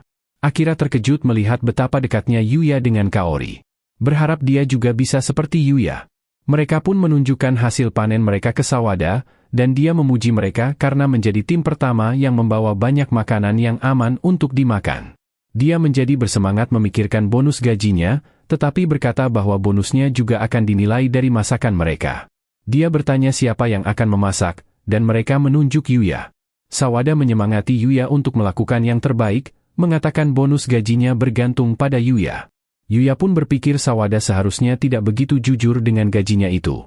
Yuya mulai menyiapkan makanan dengan lihai, berkat sedari kecil tinggal sendiri, dan juga memasak di dunia lain. Dia pun berhasil menyiapkan hidangan yang cukup mengesankan. Mereka mulai mencicipinya, dan Yuya menunggu untuk melihat reaksi mereka. Tetapi Sawada datang dengan alkoholnya, dan dia terkejut melihat makanan yang dihidangkan. Dia mencoba mencicipinya juga, dan Yuya gugup penasaran apakah mereka menyukainya. Mereka pun akhirnya memuji masakan Yuya sangat lezat. Sawada mengungkapkan bahwa meskipun kantin sekolah mereka dimasak oleh koki kelas elit, dia merasa masakan Yuya lebih enak. Dan menjadi bingung bagaimana hal itu bisa terjadi. Yuya mengingat hanya memasak untuk dirinya sendiri karena dia selalu sendirian. Namun kini dia senang karena melihat orang-orang menikmati makanannya. Setelah makan, Sawada bertanya apakah Yuya mau menikahinya, yang sontak mengejutkan semua orang. Dia mengungkapkan bahwa dia tidak bisa memasak atau membersihkan, karena dia selalu fokus pada penelitiannya. Dan dia juga belum pernah menjalin hubungan dengan seorang pria sebelumnya. Dan setelah memakan masakan Yuya, dia menganggap Yuya adalah cowok simpanannya, meminta Yuya untuk menikahinya dan merawatnya. Semua orang mengatakan pada Sawada bahwa itu ide buruk, dan Kaede bahkan mengatakan Yuya jahat. Mendengarnya, Yuya berpikir bahwa dirinya adalah teman yang gagal. Namun Sawada bersikeras untuk menikahinya, bahkan mengatakan dia akan menunggu Yuya lulus SMA. Yuya menjadi gugup, berpikir hal itu tidak pantas karena dia adalah gurunya. Mengatakan bahwa dia menganggap Sawada adalah guru yang baik. Sawada senang mendengarnya, memeluk erat Yuya dengan dadanya, sehingga Kaede pun mencoba menarik Yuya. Melihatnya, Akira berpikir Yuya adalah pria paling beruntung sedunia. I think Yuya needs to come up for air. Huh? Yuya, are you with us? Malam harinya, Yuya berteleportasi kembali ke rumah untuk mengecek Knight. Dengan beberapa bahan makanan dari inventorinya, dia dengan cepat menyiapkan makan malam. Saat Yuya melihat Knight makan, dia merasa senang melihat orang-orang menikmati makanan yang dibuatnya. Dia teleportasi kembali ke perkemahan, di mana semua orang sedang mandi bersama. Semua orang melongo menatapnya, dan Yuya bingung apa yang sedang terjadi. Akira mengatakan hal itu karena tubuhnya, dan Yuya semakin bingung apa ada yang salah dengan tubuhnya. Akira pun mengungkapkan betapa tampannya Yuya dengan ototnya yang sangat kekar. Sementara itu di kamar mandi perempuan, Rin menggoda Kaede. Mengatakan semua anak laki-laki pasti menyukainya. Tetapi mereka bertemu Kaori, dan memberitahunya bahwa guru Sawada ingin menikahi Yuya. Kaori terkejut mendengarnya, dan gadis-gadis itu mengakui bahwa Guru Sawada memang memiliki keunggulan. Kaede pun mulai berniat untuk mendekati Yuya juga. Kaori bertanya apakah Kaede menyukai Yuya. Tetapi dia dengan cepat menyangkalnya. Rin melihat Kaede terlalu nampak, tetapi Kaori penasaran tentang tipe perempuan yang Yuya suka. Keesokan paginya, beberapa siswa menemukan barang-barang mereka hancur. Menduga apakah itu mungkin perbuatan pencuri. Akira tampak khawatir, sementara Yuya memeriksa apakah semua barang mereka masih ada. Mereka memutuskan untuk mencari makanan untuk sarapan. Tetapi Akira menjadi takut melihat bekas cakar di pohon. Yuya ingat bahwa Akira mengatakan dia digunakan untuk memancing seekor beruang, dan dia mulai menyadarinya. Saat Yuya melihat sekeliling, beruang itu tiba-tiba muncul di depan para gadis, dan mereka pun segera kabur. Beruang itu mengejar mereka dan semua siswa panik. Sawada memberi isyarat untuk berlindung bersamanya. Beruang itu berlari ke meja, dan Sawada menyuruh mereka untuk mencari tempat aman. Saat mereka berlari, Sawada terjatuh, dan beruang itu menerjangnya. Untungnya Yuya sigap menghadangnya. Dia bergulat dengan beruang itu, membantingnya ke tanah, dan mengalahkannya. Dia memeriksa Sawada, yang akan memberikan Yuya pelajaran karena melakukan tindakan yang sangat berbahaya. Tapi karena Yuya telah menyelamatkan hidupnya, dia memutuskan untuk memaafkannya. Bahkan meminta Yuya untuk menikahinya lagi, yang ditolak Yuya dengan sopan. Yuya bertanya apa yang akan mereka lakukan pada beruang itu. Kaori menjelaskan bahwa mereka akan menjadikannya sebagai beruang penjaga. Dan jika dia menyerang orang lagi, mereka akan memakannya. Masalahnya pun terselesaikan, dan perjalanan berkemah mereka juga berakhir. Kembali di rumah, kita melihat jadwal Yuya untuk bertemu sang raja di dunia lain. Lexia sedang dalam perjalanan untuk menjemput Yuya, namun dia bertemu dengan sekelompok iblis di hutan. Berpikir iblis itu berbahaya jika bertemu dengan Lexia, Yuya pun memutuskan untuk menghabisi para iblis itu. Knight menebas salah satu iblis, dan Yuya melemparkan tombaknya. Tetapi iblis itu menangkapnya. Dia pun mengganti senjatanya ke palu, yang benar-benar mampu menghancurkan para iblis, sambil membersihkan area sekelilingnya. Membuatnya terkesan dengan senjata dewa itu lagi. Iblis itu menjatuhkan sebuah item helm yang menarik, dan Yuya mencobanya. Di pohon, terlihat seekor kelinci aneh sedang mengawasi Yuya, berkata bahwa inilah pria yang dia cari. Tapi rombongan Lexia akhirnya tiba. Owen takut melihatnya, dan Yuya menyadari itu karena helmnya. Dia pun segera melepasnya, dan mereka senang melihat Yuya. Mereka bertanya apakah Yuya siap bertemu raja, dan secara resmi mengundangnya untuk bergabung dengan rombongan mereka ke istana. Namun, Knight tiba-tiba melompati Lexia, dan sebuah pohon di sebelahnya tumbang. Yuya pun menebasnya menjadi dua di udara. Yuya mendapati seutas benang yang sering digunakan Luna. Menyadari bahwa Knight mencoba melindungi sang putri. Owen bertanya apa yang sedang terjadi. Dan terlihat Luna mengutuk dirinya sendiri karena gagal membunuh Lexia. Tetapi saat dia mencoba melarikan diri, dia diserang oleh Yuya hingga jatuh pingsan. Yuya terkejut karena ternyata orang itu adalah Luna. Lexia menghampirinya, bertanya siapa gadis itu. Yuya mengatakan padanya bahwa Luna adalah orang yang mencoba menyerangnya. Dan Yuya menyadari bahwa Knight mungkin tahu semua tentang Luna. Yuya meminta izin ingin menyembuhkan luka Luna. Dan membawanya kembali ke rumahnya, agar dia bisa bertanya pada Luna apa sebenarnya maksud dari serangannya itu. Tidak ingin terlalu cepat berasumsi bahwa Luna adalah penjahat. Lexia mengabulkan permintaannya, dan Owen datang dengan panik. Mengatakan pada Lexia untuk tidak lari sendirian. Namun dia mengatakan pada Owen bahwa dia akan berkunjung ke rumah Yuya. Yuya and I are just going to his house for a bit! Wait, we are? Yuya bertanya apakah dia yakin. Lexia mengatakan dia juga penasaran mengapa Luna menyerangnya, dan juga penasaran dengan hubungan Yuya dan Luna. Yuya pun memutuskan untuk menggunakan skill teleportasinya agar pulang lebih cepat, dan Owen tertinggal di belakang. Lexia terkejut melihat apa yang baru saja terjadi, dan mereka menunggu Luna bangun. Yuya menjelaskan bagaimana dia bisa bertemu dengan Luna di dalam hutan. Dan mengungkapkan bahwa mereka bahkan berlatih bersama. Tapi Lexia lebih tertarik dengan sihir teleportasi yang Yuya gunakan sebelumnya. Yuya mengatakan dia hanya memikirkan sihir transportasi, dan akhirnya berhasil menciptakannya. Lexia tidak percaya padanya, dan mengatakan bahwa sihir teleportasi dianggap sebagai dongeng. Dan dipastikan belum pernah ada seorang pun yang dapat menggunakannya. Dia memperingatkan bahwa jika ada orang yang mengetahui Yuya bisa menggunakan sihir teleportasi, maka hal itu akan memancing peperangan. Lexia pun meminta Yuya berjanji untuk tidak menggunakannya di depan orang lain tanpa berpikir terlebih dahulu. Lexia tiba-tiba memanggil Luna, menanyakan berapa lama lagi dia berpura-pura pingsan. Luna bangkit, menyadari dia ketahuan. Lexia juga melihat bahwa Yuya sebenarnya tahu Luna berpura-pura. Namun dia hanya bersikap baik dan ikut dalam permainannya. Lexia bertanya tentang identitas Luna, tapi Luna berpikir itu tidak ada gunanya. Dan menyuruh Lexia untuk membunuhnya saja. Tapi Yuya bertanya tentang Luna juga. Luna pun menjelaskan bahwa dia dulu adalah seorang pemulung yatim piatu untuk bisa bertahan hidup. Tapi dia akhirnya diangkat oleh seorang pria yang mengajarinya membaca dan menulis, serta cara untuk menjadi asasin.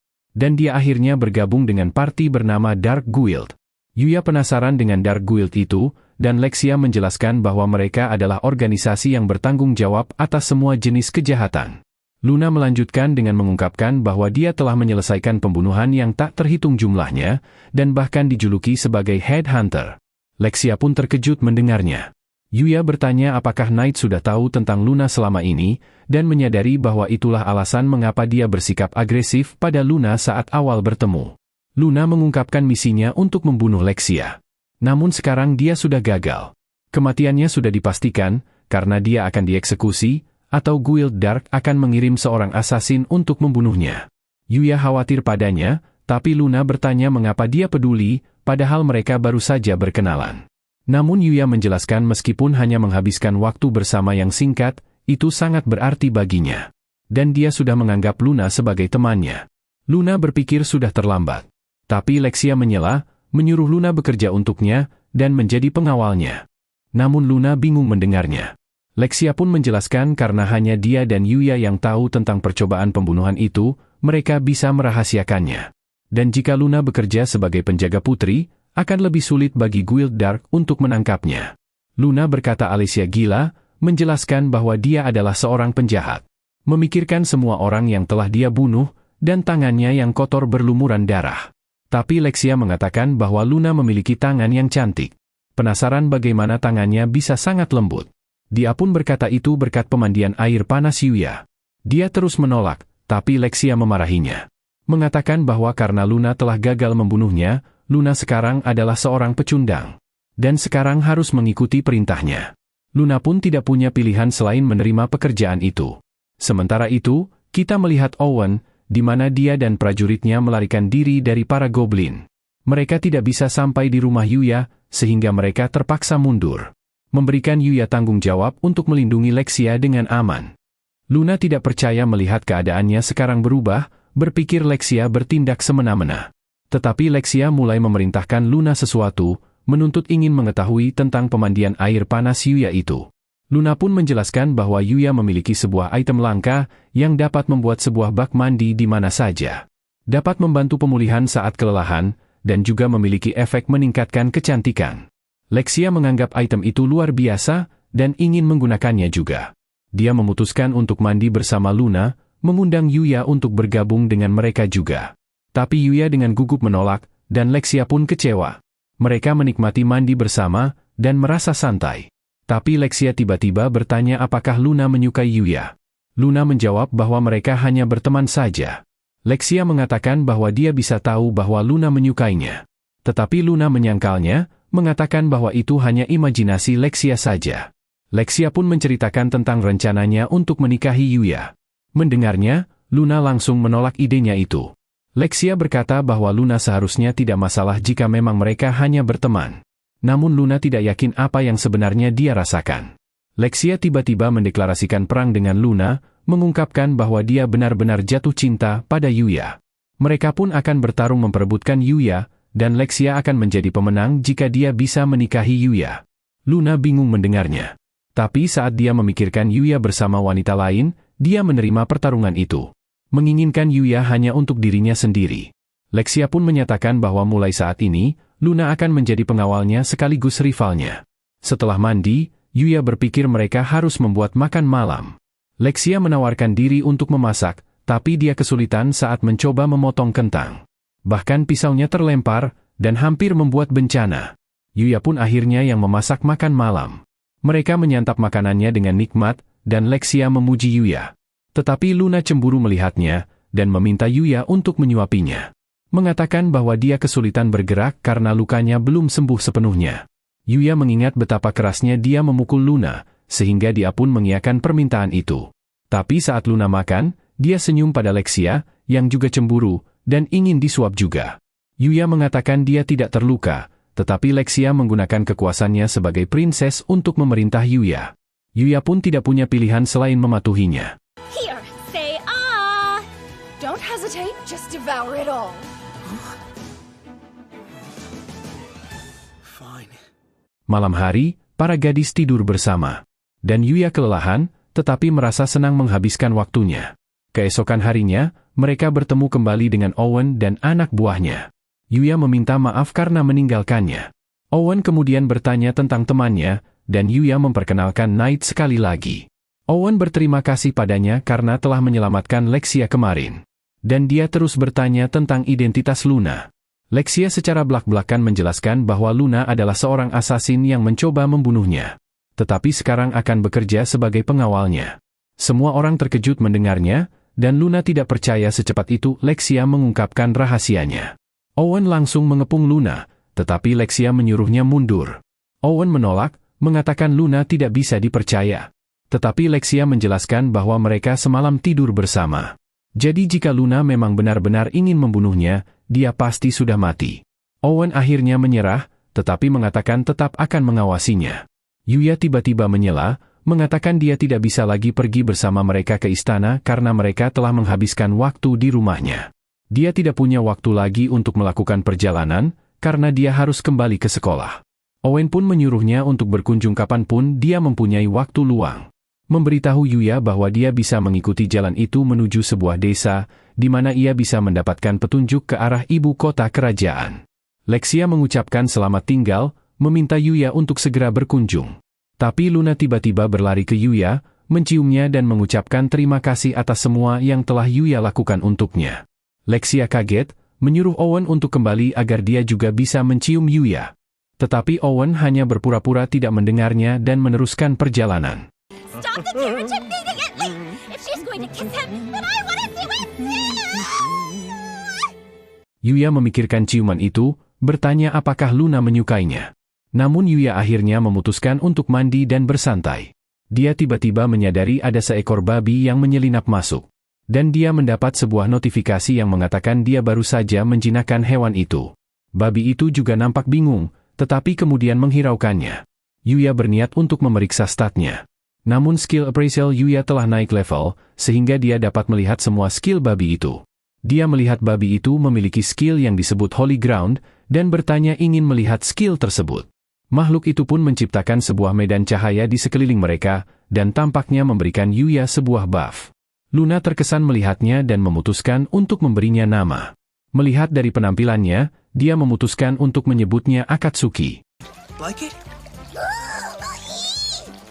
Knight kemudian mengingatkan Yuya jamnya, dan Yuya segera bergegas kembali ke sekolah.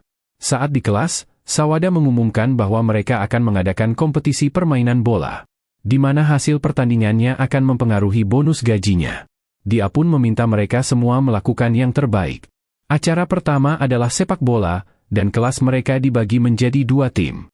Yuya bermain sebagai penjaga gawang, karena dia tidak begitu paham dengan aturannya. Saat permainan dimulai, Rio bermain layaknya binatang buas. Menghadapi tim lawan sendirian, dan berhasil mencetak gol. Kaide terkesan, tapi Rin mengatakan bahwa mereka masih memiliki senjata rahasia kedua. Menyuruh Kaide untuk melompat. Saat dia melompat-lompat, para siswa menjadi kehilangan fokus, sehingga Akira berhasil mencuri bola dari Rio. Mental Akira semakin meningkat, dan Rin menyadari rencananya menjadi bumerang bagi timnya sendiri. Akira melewati semua orang, dan melepaskan tembakan. Tapi Yuya menghentikannya dalam sekejap, dan semua orang terkejut dengan gerakannya. Yuya bingung apa yang harus dia lakukan dengan bola itu. Rio pun menyuruhnya untuk melempar bola sekeras mungkin. Yuya pun mencobanya, dan akhirnya menembus langsung ke gawang lawan. Dan bertanya apakah dia mencetak gol. Setelah sekolah, Yuya didatangi oleh seorang agen model. mengundangnya untuk bergabung dengan industri permodelan. Tapi Yuya segera menolaknya. Kepala agensinya terkejut melihat Yuya tidak tertarik. Tapi Yuya mengatakan bahwa dia sudah nyaman di sekolah. Miu muncul mencoba meyakinkannya juga. Dan teman-temannya terkejut mengetahui Yuya bisa kenal dengan seorang model. Yuya menjelaskan bahwa dia kebetulan bekerja sama dengannya sekali, dan Yuya diperlihatkan sebuah sampul majalah saat mereka bekerja sama. Tiba-tiba sebuah poster kompetisi olahraga mereka terbang di dekat mereka, dan Kaori mengejarnya. Tapi agensi itu tiba-tiba mendapat ide. Berpikir mereka bisa membuat sebuah majalah tentang sekolah, dengan memotret Yuya saat acara tersebut berlangsung. Dia pun pergi ke dalam untuk meminta persetujuan dari sekolah. Di dunia lain, Yuya mengalahkan seekor monster skeleton, namun dia melihat dirinya tidak menjadi lebih kuat. Dia memutuskan untuk pergi lebih jauh ke dalam hutan, dan dia menemukan daerah yang dipenuhi dengan pohon bernama Hard Black. Pohon yang sangat kuat, dan bahkan tidak bisa digores oleh serangan biasa. Yuya tiba-tiba kaget melihat Akatsuki yang berubah menjadi sangat besar. Tapi Akatsuki sebenarnya ada di belakangnya. Dan dia pun diserang oleh seekor monster babi hutan bernama Mithril. Yuya mencoba menyembuhkan dirinya, tetapi babi hutan menyerangnya lagi. Dia berada dalam masalah, dan babi hutan itu menerjangnya. Tapi babi hutan itu tiba-tiba terlempar, di mana seekor kelinci aneh tiba-tiba muncul. Ia memperkenalkan dirinya bernama Usagi, dan Yuya terkejut ia bisa berbicara. Babi hutan itu bangkit kembali, namun Usagi melenyapkannya dalam sekejap. Vanish.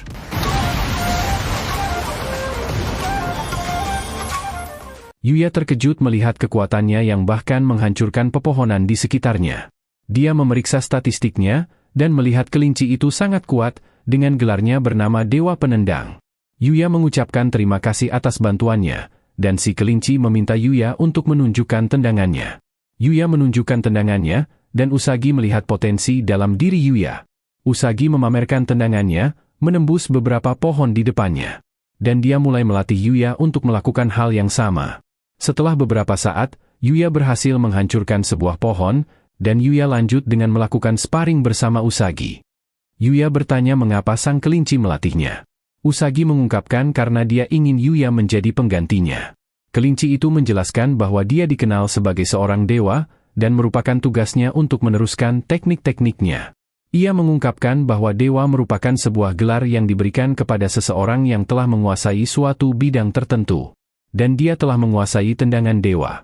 Tugas mereka adalah melindungi dunia dari iblis kejahatan yang dikenal sebagai The File, yang merupakan manifestasi dari persepsi jahat dunia. Yuya bertanya apakah dia punya pilihan, dan Usagi mengatakan bahwa Yuya bisa menolaknya. Tapi dia mengatakan pertarungan melawan kejahatan tidak dapat dihindari, sehingga mereka membutuhkan banyak bantuan sebanyak mungkin. Yuya lebih memilih untuk tidak menjadi dewa, tapi dia berpikir bahwa dia ingin melindungi Night dan Akatsuki. Usagi pun memutuskan untuk terus melatihnya. Tetapi dia juga meminta untuk belajar sihir dari Yuya, karena dia terkesan dengan pelindung sihir di sekitar rumahnya. Meskipun pelindung sihir itu merupakan ciptaan sang pria bijak, tetapi mereka tetap membuat kesepakatan, di mana mereka akan saling berbagi pengetahuan. Kemudian terlihat Yuya yang sedang dikejar oleh Raja Babi Hutan Mithril. Usagi berpikir ini adalah kesempatan yang bagus bagi Yuya untuk bertanding ulang.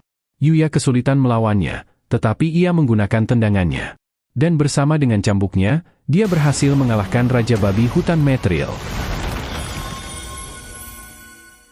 Yuya merayakan kemenangannya, dan mendapati beberapa item peringkat SS.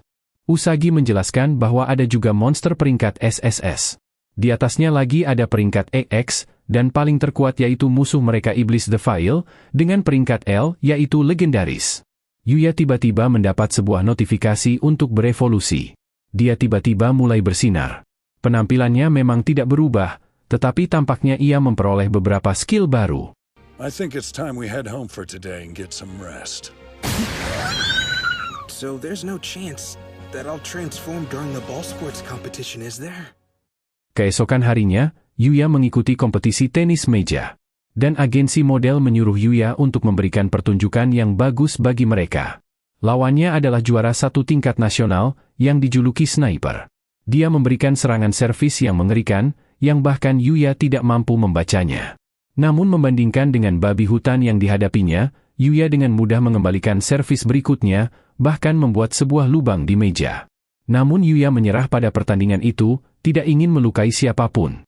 Fotografernya pun mengeluh karena Yuya bergerak terlalu cepat hingga kamera mereka tidak mampu menangkap gambarnya.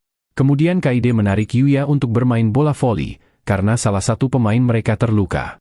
Dan agensi itu mengikutinya. Saat pertandingan dimulai, semua orang terkejut. Karena bolanya meledak, dan lapangannya hancur lulu lantah. Tim lawan langsung menyerah, dan agensi menyadari bahwa mereka gagal lagi karena sang fotografer malah fokus pada buah melon. Yuya merasa bersalah, sehingga Kaide menenangkannya dengan mengatakan bahwa menang adalah menang. Tiba-tiba mereka mendengar teriakan seseorang. Mereka melihat Kaori, dan Yuya bertanya apa yang terjadi.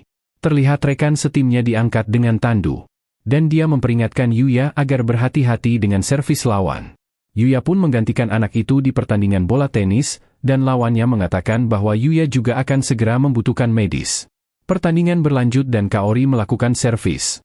Bolanya nyaris mengenai Yuya, mendarat di luar garis, dan Yuya mencoba menyemangatinya. Kaori melakukan servis lagi.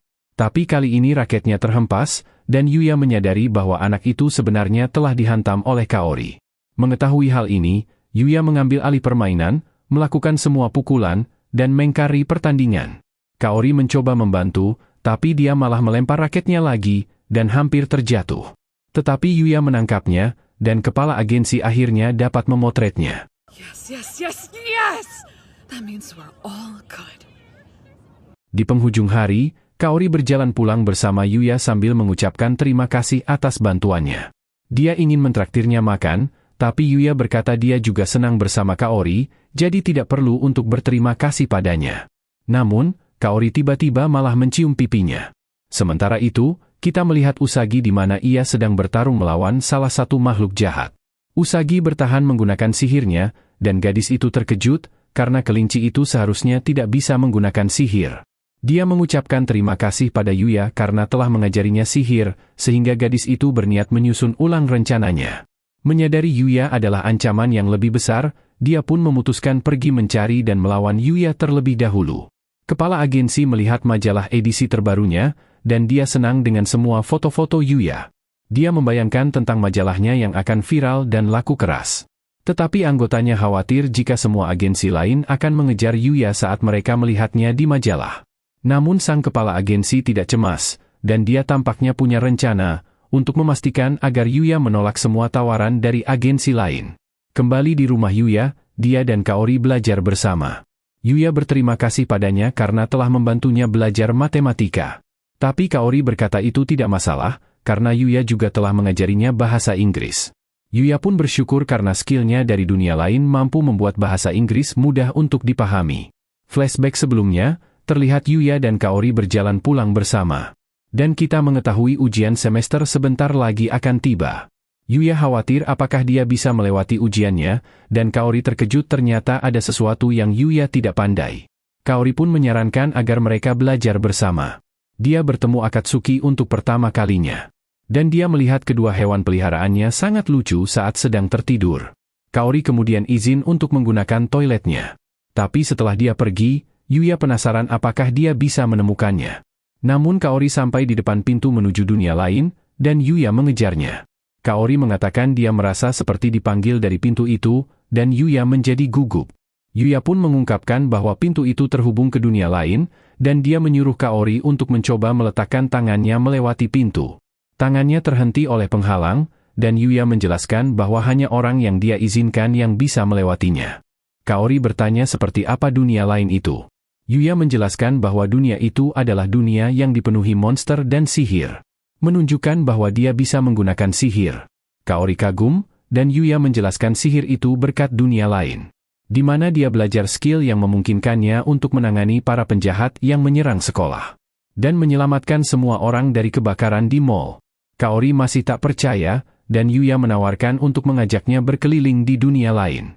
Dia memegang tangannya, dan mereka berdua mulai masuk ke dunia lain. Kaori terkejut melihat benar-benar ada dunia lain di balik pintu itu. Dan Yuya mengatakan padanya bahwa Knight dan Akatsuki juga berasal dari dunia ini. Dia menjelaskan Knight adalah ras Fenrir serigala, dan Akatsuki seperti babi. Tapi Akatsuki tersinggung mendengarnya. Notif status Kaori tiba-tiba muncul, Dan Yuya menjelaskan bahwa kemampuan di dunia ini adalah ditunjukkan dengan stat. Yuya terkejut melihat statistik awal Kaori jauh lebih tinggi daripada saat Yuya dulu. Mengingat bagaimana dia hanya mendapat 1 poin di setiap statnya.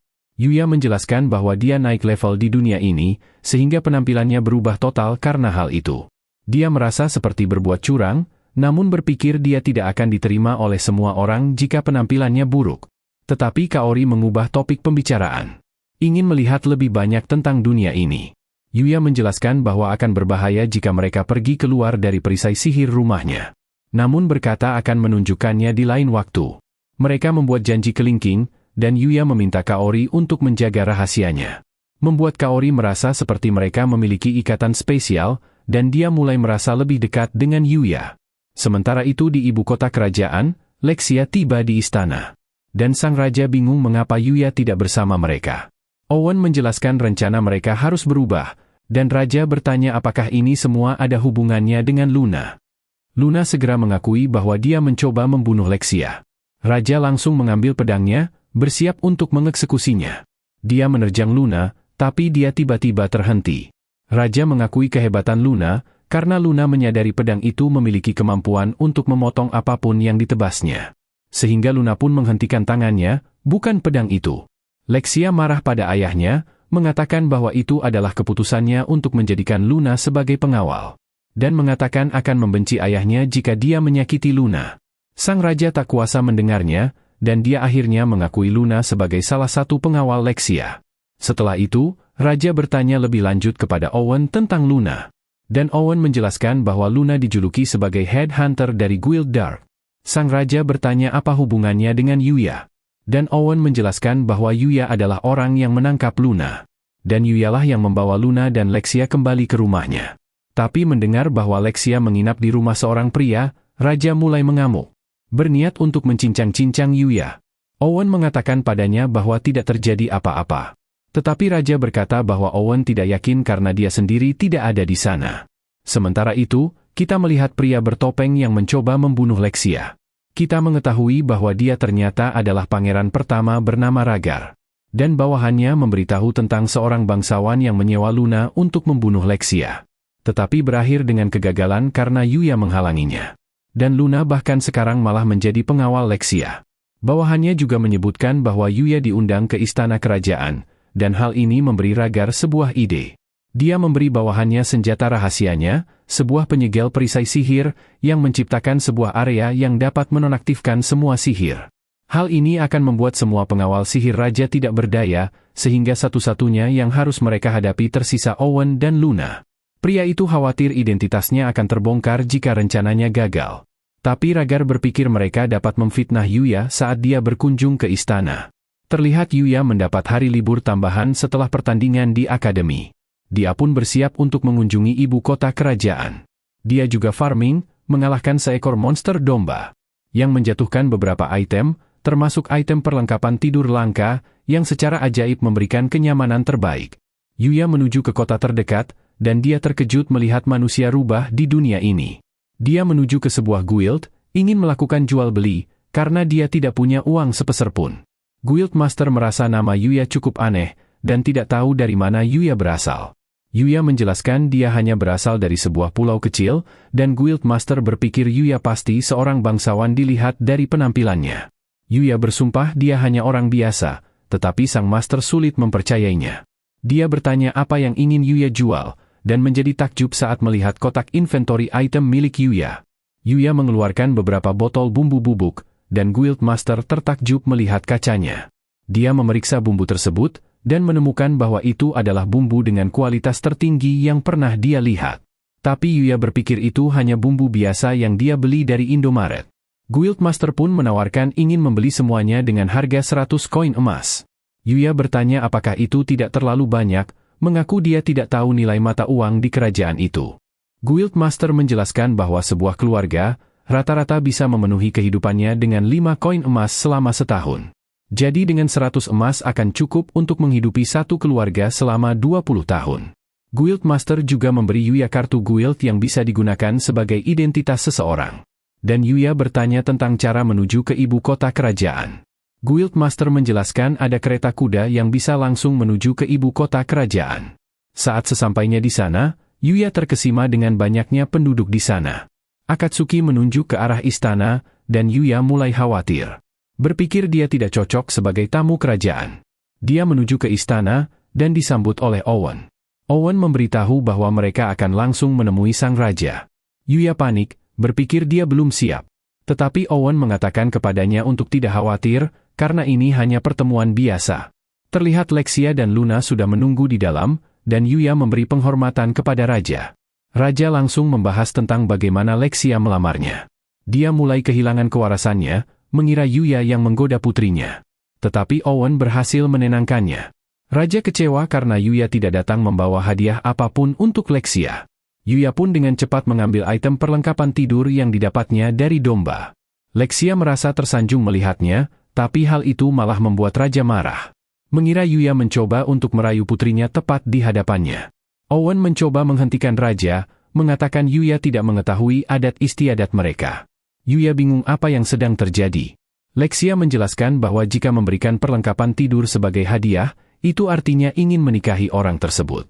Menjadi simbol sebagai tempat tidur bersama mereka. Yuya menyadari bahwa dia telah mengacau, dan raja bersiap untuk menebasnya. Tetapi mereka tiba-tiba diserang oleh belasan asasin. Raja memerintahkan pengawalnya untuk menembak. Tetapi salah satu asasin mengaktifkan penyegel sihir, sehingga menghentikan anak panahnya. Asasin itu menyerang, tetapi Yuya menghajar mereka. Dan bersama dengan Knight, dia dengan mudah menumbangkan mereka semua. Lexia memeluk dan memujinya. Tapi Luna cemburu dan mencoba menarik Lexia menjauh, sementara sang raja melototi Yuya. Owen menemukan sebuah lambang pada salah satu asasin. Dan mereka menyadari bahwa Pangeran Ragarlah dalang di balik serangan ini. Berita tentang serangan mulai tersebar di antara para pengawal, dan nampaknya sang raja telah mengisolasi dirinya di kamar. Yuya berpikir apa yang harus dia lakukan.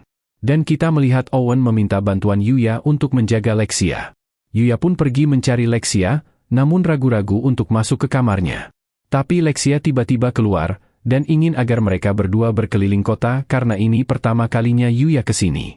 Luna mengingatkan tentang situasinya, tetapi Lexia beralasan jika saudaranya mengirim asasin lagi, maka sama saja dia membeberkan lokasinya sendiri. Luna setuju dengan perkataan Lexia, namun dia tahu Lexia sebenarnya hanya ingin jalan-jalan. Luna mengatakan bahwa Lexia sebaiknya tinggal di kastil, sementara dia yang akan mengajak Yuya berkeliling kota. Tetapi Lexia menolak, tidak ingin membiarkan mereka jalan berduaan. Owen mengajukan dirinya yang mengantar Yuya berkeliling, sementara mereka berdua bisa tinggal di kastil.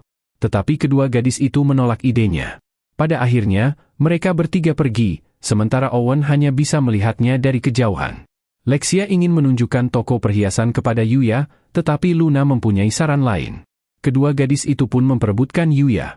Mereka membuat keributan, dan orang-orang di sekitar mulai memperhatikan mereka. Mengira Yuya pasti seorang bangsawan, yang memiliki dua istri cantik bersamanya. Mereka melihat sekeliling kota, dan tampaknya Yuya tertarik dengan guild petualang. Dia menceritakan bahwa dia sebelumnya mendaftar di guild pedagang saat dalam perjalanan menuju kota kerajaan. Luna menyarankan Yuya untuk mendaftar ke guild petualang juga, karena Yuya sering berburu monster. Mengatakan hal itu akan membantu Yuya lebih mudah untuk memperdagangkan item-item monster. Dan dia bisa menghasilkan uang dengan menyelesaikan misi. Luna memutuskan untuk mendaftar juga, ingin melakukan petualangan bersama Yuya. Lexia cemburu, tetapi Luna menyarankan Lexia untuk mendaftar juga. Lexia mengeluh melihat mereka berdua, tapi Luna mengatakan untuk tidak perlu khawatir, karena Yuya pasti akan sibuk untuk menjalankan misinya. Mereka bertemu dengan petugas bernama Amelia, yang memberikan formulir pendaftarannya. Yuya mulai mengisinya, tetapi ada sebuah pertanyaan yang menanyakan tentang sihir apa yang bisa Yuya gunakan. Dia mengingat perkataan Sang Sage yang mengatakan kepadanya bahwa pengetahuan tentang sihir di dunia ini masih belum tinggi. Sehingga dia pun memutuskan untuk tidak mengatakan bahwa dia bisa menggunakan semua jenis sihir, dan juga sihir teleportasi. Dia pun hanya menuliskan angin, api, dan air. Pertanyaan selanjutnya adalah tentang kekuatan sihir. Dan Amelia menjelaskan bahwa mereka menggunakan sebuah bola kristal untuk mengukur energi magic seseorang. Yuya bingung mengapa mereka tidak melihat notifikasi statusnya saja. Tetapi Amelia menjelaskan bahwa sebagian besar petualang merahasiakan statistik mereka. Jadi hal ini bertujuan untuk memastikan tidak ada yang berbohong. Luna mengukur energinya, membuat bola kristal itu bersinar berwarna kuning. Dia berkata bahwa dia memang tidak pandai dalam hal sihir. Yuya kemudian mengukur energinya, namun semua orang terkejut ketika bola kristal itu pecah. Yuya meminta maaf, bertanya apakah dia harus menggantinya. Tetapi Amelia mengatakan tidak apa-apa.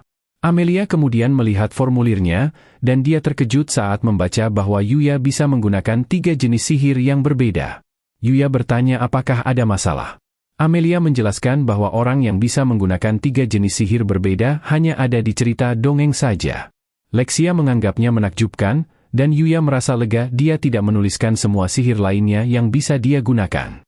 Amelia memasukkan formulir mereka ke dalam mesin, dan mesin itu pun menghasilkan kartu guild mereka. Amelia menjelaskan bahwa sebagai petualang baru, mereka memulainya dari peringkat F. Yuya bertanya apakah ada persyaratan untuk menyelesaikan misi. Tetapi Amelia memberitahu mereka bahwa mereka bebas untuk menjalankan misinya sesuai dengan kecepatan mereka sendiri. Tetapi dia memperingatkan mereka saat misi mengumpulkan item, mereka harus berhati-hati agar tidak memanen tanaman secara berlebihan, agar tanamannya bisa tumbuh kembali.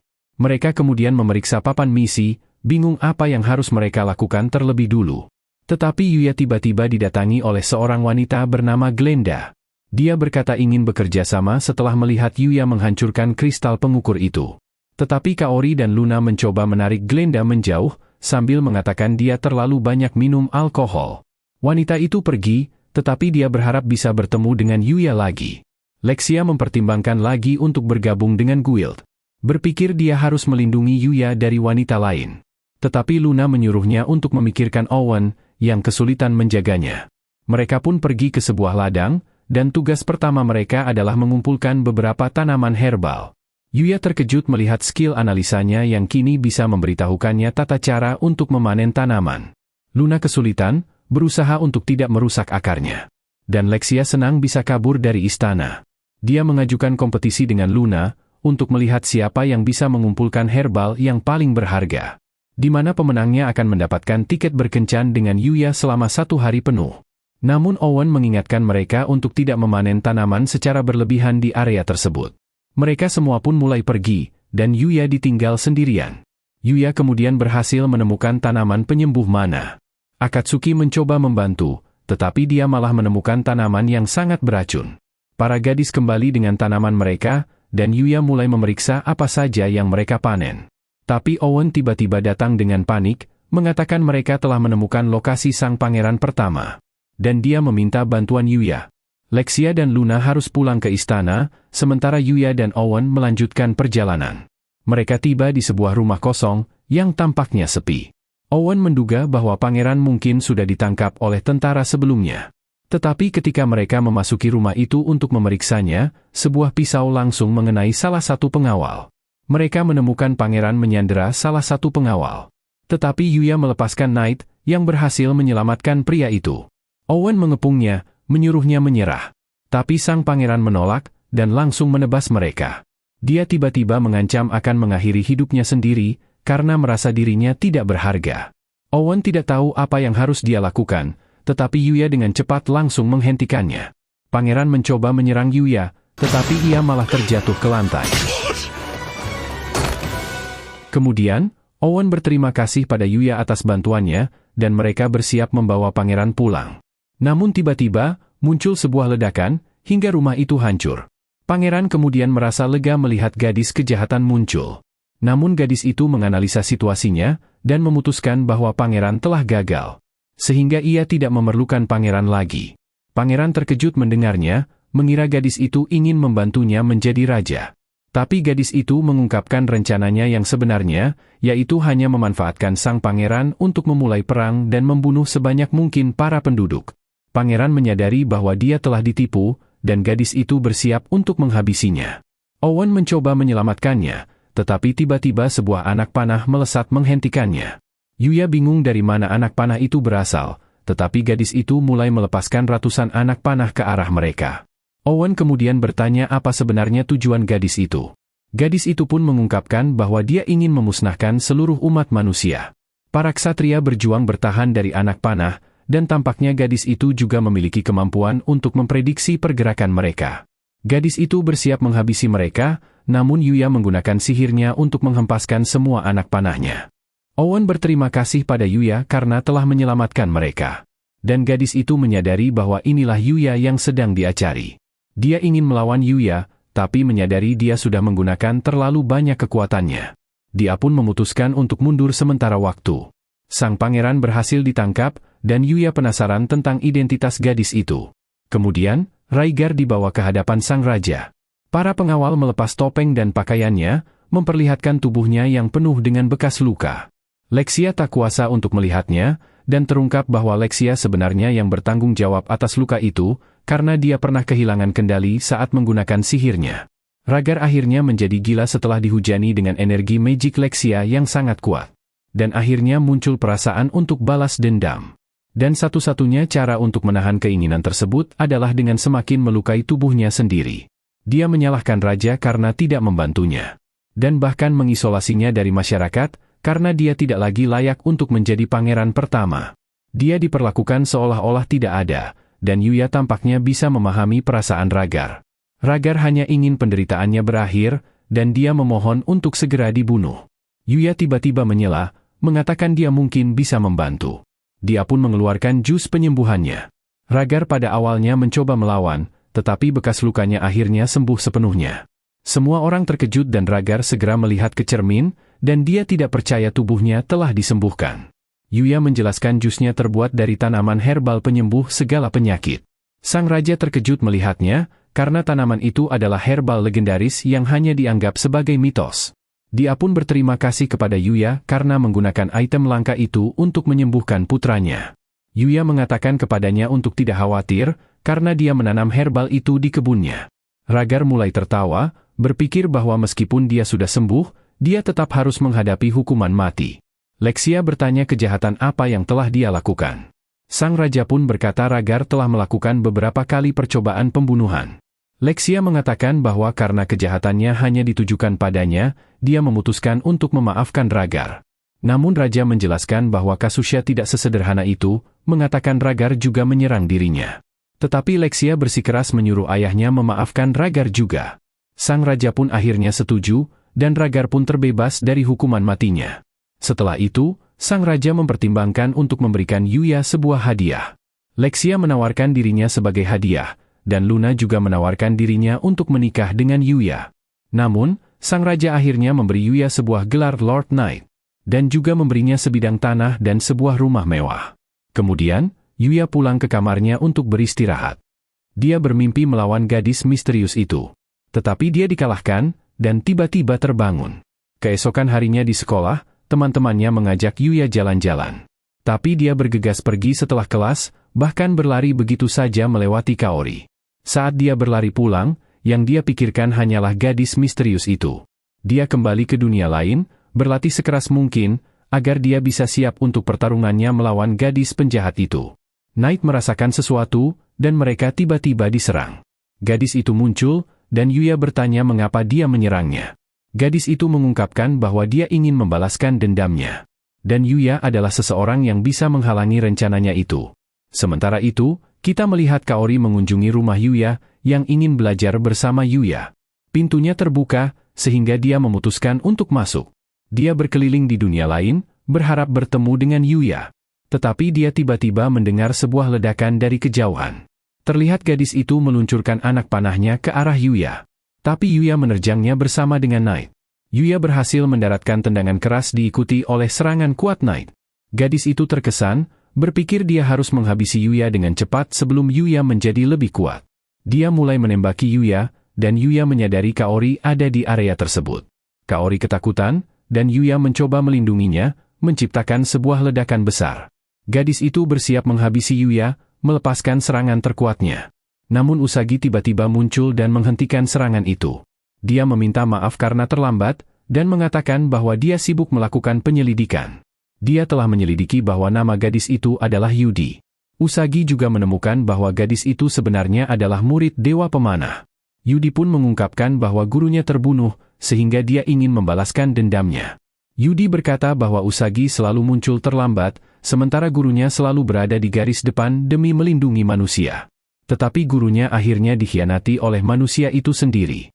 Usagi mengatakan, itu sudah menjadi tugasnya sebagai dewa untuk melawan penjahat. Dan mengatakan bahwa Yudi melanggar perjanjian dewa karena menggunakan skill dewa untuk melakukan kerusakan. Yudi berdalih bahwa dia hanya mewarisi skill dewa dari gurunya. Dia tidak pernah mengambil gelar sebagai seorang dewa, sehingga dia tidak terikat oleh perjanjian dewa itu. Mereka pun mulai bertarung, dan Yuya menggunakan tendangan dewa yang diajarkan Usagi. Menciptakan sebuah celah, dan Usagi mendaratkan tendangan yang sangat kuat pada Yudi. Yudi menolak untuk menyerah, menganggap manusia sebagai sampah yang tidak berharga. Dan dia mulai menggunakan kekuatan kegelapannya. Dia berteriak, dan Yuya kesulitan berdiri tegak. Dia menerjang Usagi, dan mereka saling bertukar serangan. Usagi terkena serangan kritikal, dan keadaan terlihat buruk. Tapi Akatsuki tiba-tiba mulai masuk ke pertarungan. Mengaktifkan skill Holy Ground-nya, dan mampu menghapus kekuatan kegelapan Yudi. Memberikan Yuya kesempatan untuk menjatuhkannya. Kemudian, Usagi pun mengungkapkan bahwa selain dewa, ada juga hewan suci yang berdiri untuk melawan kejahatan. Dan Akatsuki merupakan salah satunya. Usagi menjelaskan bahwa Yudi sekarang seharusnya sudah tidak bisa menggunakan kekuatan jahatnya lagi. Dia pun memutuskan untuk menyerahkan Yudi pada Yuya. Kaori kemudian berlari mendekat, namun tiba-tiba muncul seekor monster di belakangnya. Yuya dengan cepat menghabisinya dengan satu serangan, membuat Kaori terkejut.